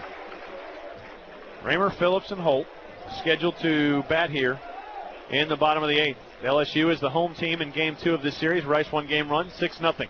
2-1. On the ground, back up the middle. That's a base hit. Good piece of hitting by Raymer to keep his hands back. Smoked it back up the middle for the 3rd hit of the game for the Tigers. And their fans getting a little antsy. Chris Phillips comes to the plate. Well, Phillips riding a 4-game hitting streak. He's 0 for 2 today as Wade Townsend and David Ardsma begin to throw in the Rice bullpen. And Wayne Graham's out on the top step. I think you go with Crowder as long as you possibly can. He just is going to throw pitch 100 on this next pitch, so that's not a situation at all. He's thrown more pitches in similar heat against Texas Tech and San Jose State. This is another one of those situations, really, where it's going to take a sniper to get Justin Crowder off the mound, because he's going to tell Wayne Graham to, with all due respect, young fellow, why don't you go back to the dugout? I mean, the reason Justin Crowder transferred to Rice was for this situation right here. Period. He wants to go to the College World Series. And Coach Graham takes a nice slow walk out there, says one word. Justin Crowder says one word, and Coach Graham takes a nice slow walk back. And this place is going to start getting really, really loud. Here's Chris Phillips. The Owls have not turned a conventional double play in this game. A line-out double play, but they have not had a roller. Here's the first pitch. Low for ball 1. They appeal the swing. They don't even bother appealing it. It's 1-0. 3-0 Rice. Bottom of the 8th. Top of the order, J.C. Holt waits on deck, so the LSU Tigers could get something going here. They turn the corner on the lineup with a little action. Check the runner, 1-0. Fastball for a strike. Evens it up. And Jake Tompkins and his catcher coming in from the LSU bullpen, so I'd expect him to pitch the top of the 9th for the Tigers. Everybody showed up today, 46-15 the crowd. I don't see any empties. Here's the 1-1. On the ground, Sinisi will go to second for 1. On to first, and it gets away into the dugout. Bad throw by Janisch. We'll put a runner at second. He should have just probably eaten that one. And he tried to get a little greedy because I'm not sure that Crowder had covered the base yet. So it's going to be a fielder's choice and an E6. More importantly, there is 1 out. And now a runner at second base. Well, J.C. Holt, the leadoff man, will be the batter, lefty to lefty against Crowder. 0 for 1, but he has drawn 2 walks on full counts, one of them a 10-pitch at bat. You just don't want to get a little sloppy. They had a chance for the double play, but that was not a double play ball. If they just eat the play over there, they would have had another opportunity with a runner on first. But instead, there's a runner in scoring position for Holt. And with runners in scoring position, Holt is batting .349 with runners on and .354 with runners in scoring position. 1 down, runner at second. Here's the pitch. Curveball, strike 1. That is the first error of the 2-game set for the Owls. With runners on base, Crowder's pitching .229. So he's got guys hitting a .229 clip. That's pretty good with runners on base. 0-1 is fouled left side. He's ahead of him 0-2. Well, Al Crowd needs to come on and get behind their lefty. He keeps throwing that breaking ball on the outside part of the plate, and Holt keeps fouling it off. He did it in 2 at-bats earlier while working a walk. I tell you one thing, he can't sit down during the game, and I can guarantee you, I can see him from here, Justin Crowder's dad probably bought a standing room only ticket today. Didn't even bother to buy one to sit down along the third base side. Now we're set for the 0-2 to the second baseman. On the way. High. 1-2. 3-0 Rice, bottom of the 8th. LSU batting. Ball gets away. They just threw that foul ball back, I guess. So they tried to throw it into the stadium and threw it too far. So now we're set for the 1-2 one more time. At the belt. On the ground. At Arnold. This should advance the runner. Eric will stay down and throw out Holt by a step, and there's 2 down. And the runner Phillips goes to third. Well, now it's up to the shortstop, Aaron Hill. 0 for 3 today, but has had 2 absolute shots of a lineout. One right back at Crowder and 1 a double play on a great play by Hunter Brown. So Crowder's got a chance to get out of this. Batting is number 5, the shortstop, Aaron Hill. That breeze now has just switched around and is blowing quickly kind of out to left field. A little shift. And the flags are stiffening up in left center field. So if Hill could get one into the air, he could get it out of here. Here's the first pitch. Changed for strike one. That's the pitch that Justin didn't use a lot in the early on part of the year, and he's really started to use a lot now, and it makes his fastball look 4 or 5 miles an hour faster than it really is. Well, that was just one pitch. The wind's now blowing back towards the foul pole. 0-1.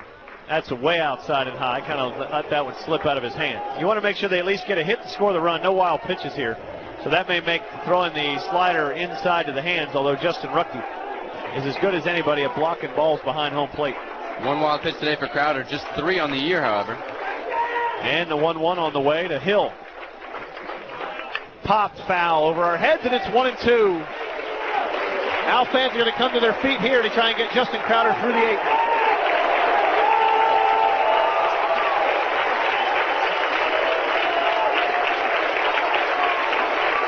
We got to stand up because they're standing up in front of us.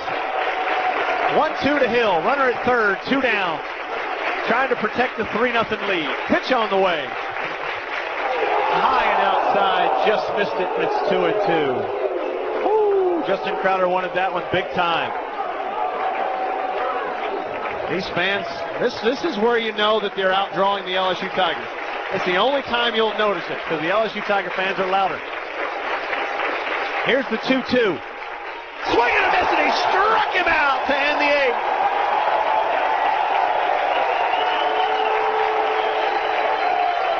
Crowder comes off the mound, pumping his fists, and the Owls are 3 outs away. Welcome back to Reckling Park. Rice leads 3-0 here as we go to the top of the 9th, and we have a new pitcher for Louisiana State, Jake Tompkins, the right-hander. Tompkins 7-1 on the year, 25th appearance. He's thrown 86 in the 3rd innings, giving up 77 hits, struck out 95, walked 37, and batters hitting 246 against the righty, Jake Tompkins. So we make it to the 9th. The Owls are the visiting team. In close to the bag at third is Pontiff. He's thinking maybe Bubella might bunt. I don't think that's going to happen. Pitch on the way, curveball for strike one. Give you the brief numbers on Tompkins again. 7-1, 2.71 ERA, and 4 saves. 0-1 now to Bubella. Pitch on the way. That's another nice curveball, and he's quickly in an 0-2 hole. Breeze kind of spinning all over the place. It's not enough really to affect the ball unless you try and get it out to left field. It seems to be jumping to right, but nobody's really hit that many big flies. Pitch on the way, pop. There's a big pop fly. Back behind short is Aaron Hill. He's going out in short left, makes the play, and there's 1 down. Well, Paul Giannis will be the batter. He's 0 for 3, 0 for his last 13, but he's hit the ball hard today twice. Lined out in the 2nd in a double play, and grounded out back to the mound in the 7th. Giannis with a couple of great defensive plays in this game. But Paul is 0 for this series so far. Pitch on the way, low and inside for ball 1. Hasn't had a hit since Texas Tech last weekend when he went 2 for 4. But against the righty, they go DH Bubella or Lorsbach. And Giannis is the better defensive shortstop. Here's the 1-0, then Cruz outside. And it's 2-0 to Paul. The Owls could use a base runner here. Porfirio waits on deck. AJ's another one without a hit in this series. 2-0 on the way. Popped straight up and going to be right on our heads. There it is. That was a high one.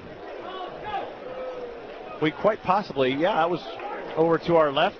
Jim Hawthorne, the LSU Tiger voice of many years, is off to our left doing the broadcast on the LSU network. They could have caught that one if they had a sunroof. Fastball for a called strike, 2-2. Maybe you can work that into the new extension on the third base side. Put our booth over there. Yeah. That's a great angle. 2-2 now to Giannis. 1 down, base is empty. Pitch on the way. That ball's hit, popped to left field. Up into the breeze. Heath's got it lined up. Comes running in as the breeze takes it towards the infield. There's 2 down. A.J. Porfirio will have another cut. As you mentioned, A.J. 0 for 3 today, 0 for a little bit since he had a couple hits against Washington in the second game Sunday. He struck out twice today and also grounded out to second base. If you're wondering about the LSU Tigers in the Bottom of the ninth. They would have the meat of the order coming to the plate. Pontiff, Barker, and Heath. 2 down, bases empty. 3-0 Rice, top of the ninth. Here's the pitch to A.J. Big curveball ripped inside the bag of third.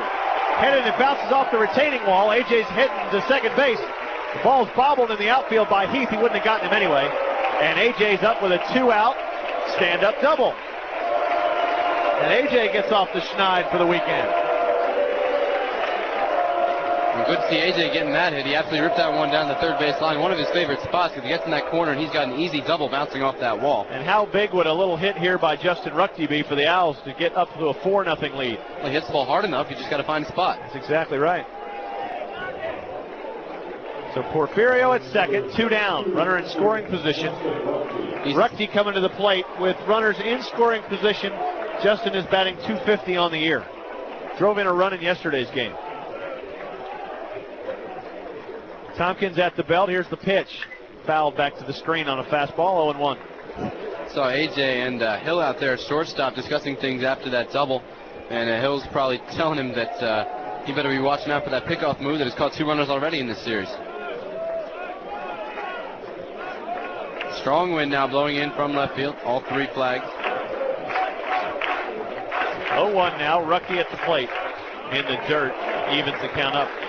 Now, I'll tell you about this wind. We have flags on the third base side, and about half the flags are blowing to the left, and there were a couple of flags blowing to the right a moment ago. I mean, the wind is swirling here. And it's trying to keep our fans a little bit cooler. Hopefully it's still out there on the hill as well. And here's the 1-1 pitch to Ruckty. Good look by Tompkins. Long look. Tried to call time. Couldn't check his swing on a curveball, and he's in a 1-2 hole. Justin tried to call time there. Was not given by Kelly Nutt. And it's 1-2.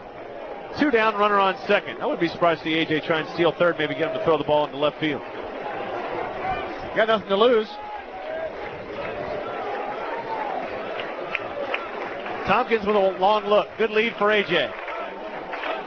He's not going. Pitch is called, strike 3 down the middle of the plate, and the inning is over. For the Owls in the ninth. No runs on 1 hit, no errors, 1 left. We are going to the bottom of the ninth. The Rice Owls need 3 outs to go to Omaha in the College World Series. 3-0 Rice. You're listening to the Super Regional at Reckling Park on the Rice Owls Sports Network. Back here at Reckling Park, and the Owls are trying to get 3 outs to go to the College World Series. Pontiff, Barker, and Heath due up for the LSU Tigers. This place is going to stand this entire inning. We might have 2 too. Pontiff 2 for 3 today. Owls play him straight away all the way around, deep on the infield. And Hunter Brown comes up a little closer. Fastball for strike 1.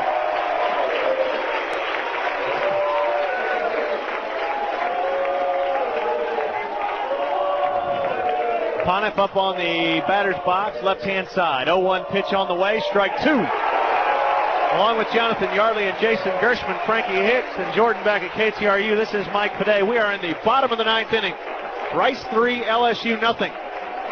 Justin Crowder's got a gem going. See if he can finish it. 0-2 to Pontiff. Outside and low, and it's 1-2. Ardsma ready in the pen. Should Crowder encounter any trouble? LSU dugout on the top step. Hats back for everyone. Rice players, most of them standing in the dugout, but not quite out in the sun. Gets a good long look. Now we're ready. Here's the 1-2 to Pontiff. On the ground, Yanish at deep short. Throws it across. 1 down.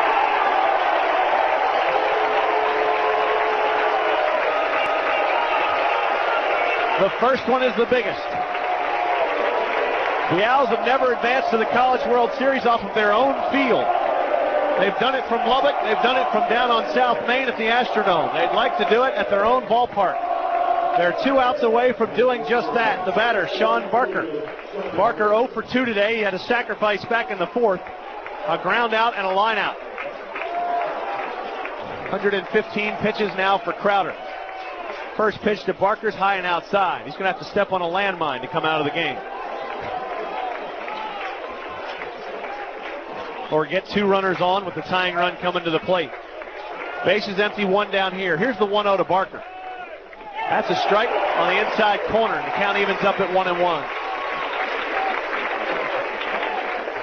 Why are these people sitting? 1-1 to Barker. Owls play him a little to pull in the outfield, deep along the infield, guarding the line. 1-1. Strike 2. Now they'll come to their feet for strike 3, trying to get the third one. Is this any fun or what? Just a little bit. Crowder gets the sign from Rucky. Pitch on the way. Low and inside, and it's 2-2.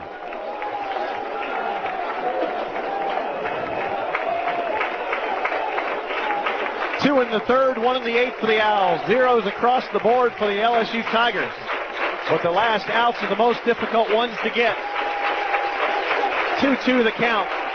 Here's the pitch to Barker on the way from the lefty. Lifted into right field, drifting towards the line. It's going to go in the Owl bullpen, and David Artsma is going to make the play. Does that count? I don't think so. I don't think so. He's out of play anyway. And the count remains 2-2.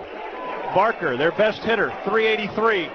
Leads them in hits, RBIs, total bases, on-base percentage, stolen bases, at bats, games played, and games started.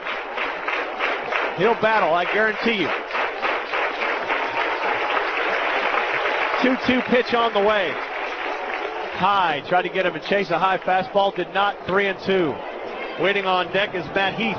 Rocky Selfo would be after him. Heath, the switch hitter. Selfo, a right-handed swinging first baseman. Pitch on the way, on the ground. Brown in the hole. Diving play. Throw across. Safe. Good play by Hunter on a dive, but couldn't quite come up with the throw. And an infield single for Barker. And the LSU Tigers are alive. Matt Heath will come to the plate. That was a nice play by Hunter Brown. That was the only way they were going to get him, because had Giannis fielded it in the hole deep behind him, the speedy Barker, fastest man on the team, would have gotten it. Anyway, that'll bring up Heath. Hunter's had a great defensive weekend, but Barker reaches there, and Heath the batter, 0 for 3, 2 strikeouts, and lined out to Austin Davis on a great catch in right field. The Owls still have not rolled a conventional double play in this game. Now would be a good time. Pitch on the way. Popped, foul, right side. That's a souvenir. And it's 0-1. 4,615 yesterday. 4,615 today. They'd all show up tomorrow again if the LSU Tigers would come back. And they certainly are a team that could do so.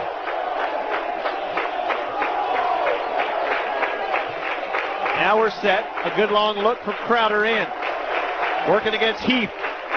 Checks the runner, not held on. Pitch on the way, high and outside, 1-1. Somebody gets these Rice fans on their feet. They're getting out-cheered in the 9th inning. Are you kidding me? Well, not really. Now they're getting there. There you go. Yep. I didn't think it would be a real problem.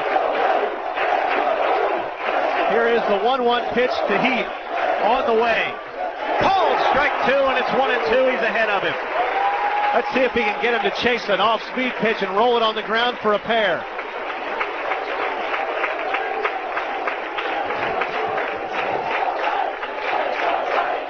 Heath comes into this at bat at 290.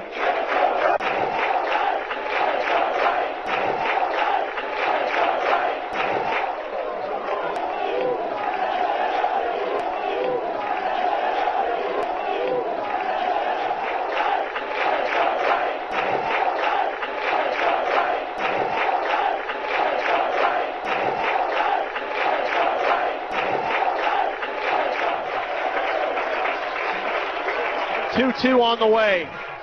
Change at Hunter inside the bag at third, then towards the corner. Colcourse is going to pick it up. Runners headed for first and second. On is a throw to second, not in time. And second and third with one down for the Tigers, and the tying run will come to the plate in the person of Rocky Selfo. Inside the bag, they were not guarding the bag, trying to play for the double play.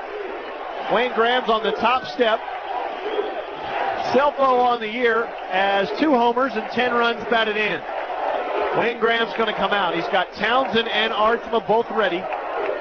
Crowder has thrown 127 pitches. He's not going to want to come out of this game, but it might be getting close. You can change speeds in a big way with Artsma and Townsend. As Selfo is up next. He, by the way, is 0 for 2 today. Walked back in the second. Well, if they bring in a righty, I bet you'll see a pinch hitter for Selfo. Everybody's ready down in the Owl bullpen. Wayne Graham just said, let's see if we can't get this guy out and move on. They're going to play ground balls. They're going to play the odds. Ground ball scores a run, but that's 2 outs. The next one would be the game. So as long as the guy at the plate now doesn't come around and score, you're going to be okay. 3-0 Rice, bottom of the 9th. It wouldn't be anything without a little drama, would it? Definitely not. Wouldn't be any fun.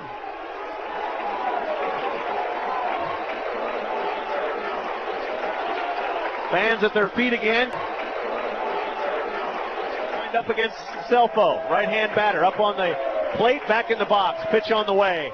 High and outside, ball 1. You sure don't want to walk him. We all remember what happened last week. To send it to an extra game. Al's trying to avoid that same fate. 1-0. Curveball, high and outside, 2-0.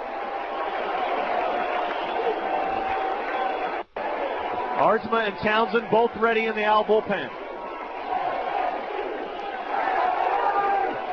Tiger fans trying to get their team up over the top. Here's the 2-0 pitch. Fastball for strike 1. Boy, he had to have that one. Oh, there's that strike. He's got to be there. You can't be behind in the count at this point in the junction. Absolutely had to have that one. Wind blowing gently out towards left at the moment. You could shoot one in that direction. Here's the 2-1. Slipped out of his hand. Ball 3. And he's looking pretty done right now.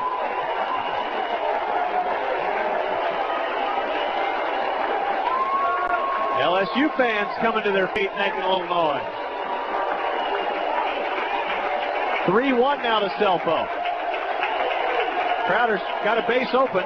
Runners at second and third, 1 down. Runner jumps down the line, doesn't bother him. Swinging a foul at the plate. Boy, I wish that was fair. And the count now full. Full count, second and third, 1 down. If you want to get to Omaha or you want to win the national championship, you have to beat the LSU Tigers. That's the story. We've said it time and time again. You've got them in your own park. 3-2 pitch coming to Selfo. From Crowder, on the way, on the ground. Hunter Brown, it's foul outside the bag. Little tapper outside the bag, and we'll do it all again. Selfo staying alive there, barely kept it fair, or kept it foul, down the third baseline.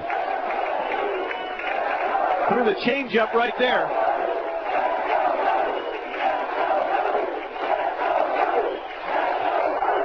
Here comes the 3-2 pitch to Selfo.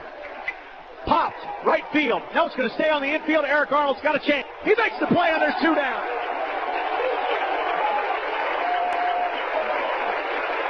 Owls are 1 out away. 1 out away from going to the College World Series. John Zarang is going to be the hope for the Tigers. He's 0 for 3 today, but he's got pop. 2 homers and 8 RBIs, but you can tell he can hit the ball out of the ballpark with 1 swing. So the Owls' masterful lefty's going to have to get it done right here. 134 pitches for Crowder, but there's no way he's coming out of this one if he can help it. Living on adrenaline. Outfielders play deep. There's no point in having one go over your head. The 2 runs on the base paths don't matter. The guy at the plate's the one that counts. First pitch to Zarang. Swing and a miss and a changeup, 0-1. 3-0 Rice. Bottom of the 9th. 2 out. Runners at second and third. Full windup for Crowder. Rice fans on their feet all the way around the park. 0-1 pitch. Called strike 2. Could not be a better atmosphere. 1 strike away.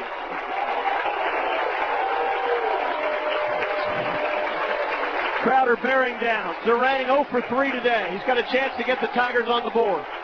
0-2 pitch. Just outside, ball 1. Holy moly, where was that pitch right there? Kelly Nutt wants to see some more. That should have been strike 3. Hopefully that won't come back to bite him. Crowder grabs the ball back. One more time for the Bulldog. Long look in. 1-2 pitch. High on a curve, and it's 2-2. Wow, where was that changeup on 0-2?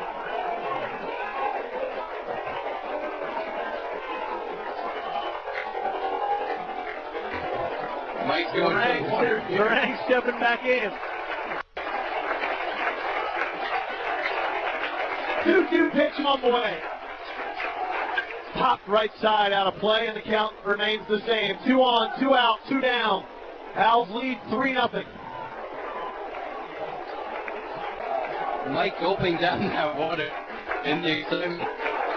3-0 bottom of the ninth, right? 1 strike away. It'll get you a little cottonmouth, there's no doubt about it.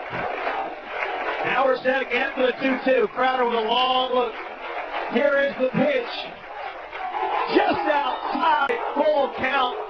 That's 2 change-ins that could have strike 3.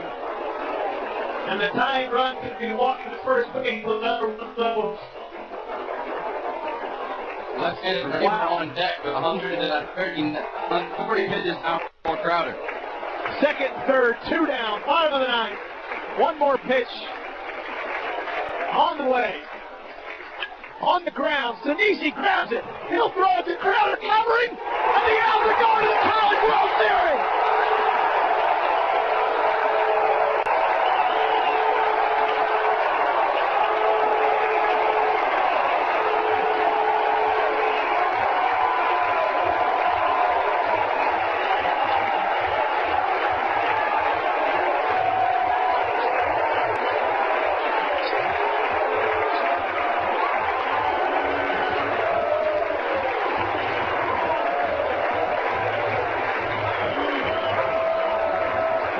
A ground ball to Sinisi's right, a diving play.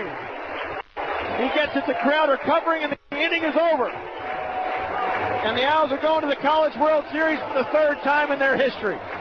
For the Tigers in the 9th. No runs on 2 hits, no errors, and 2 big men left on base. We'll be back with a celebratory postgame show. Is there any better place to spend your summer vacation than Omaha, Nebraska? I don't think so. Rice 3, LSU nothing. Back in a moment on the Rice Owls Sports Network. For the Owls, our player of the game is Justin Crowder. Justin Crowder, a 5-hit shutout, goes the distance, throwing over 130 pitches, and Justin Crowder is our defensive player of the game. It's not too often that you shut out the LSU Tigers. How about you do it back-to-back nights? And the Rice Owl pitching staff pulled that off here today. Our offensive player of the game, the man shows up for postseason. Eric Arnold, 2-run home run in the 3rd. He was 4 for 4 today. 2 runs scored, 2 runs batted in, and he comes to play in the postseason.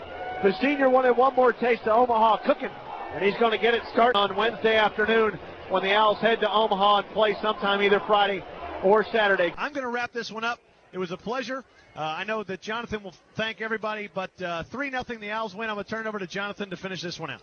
Well, just an absolutely great series for the Owls. They hadn't had a complete game shutout by a starting pitcher all season.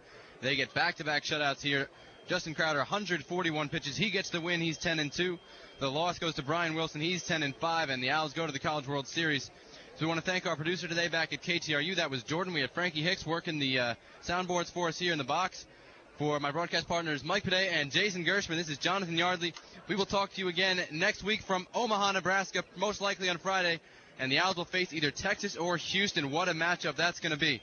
Final score today, Rice 3, LSU nothing. They take the Super Regional 2-0 and go to the College World Series for the 3rd time in 6 years.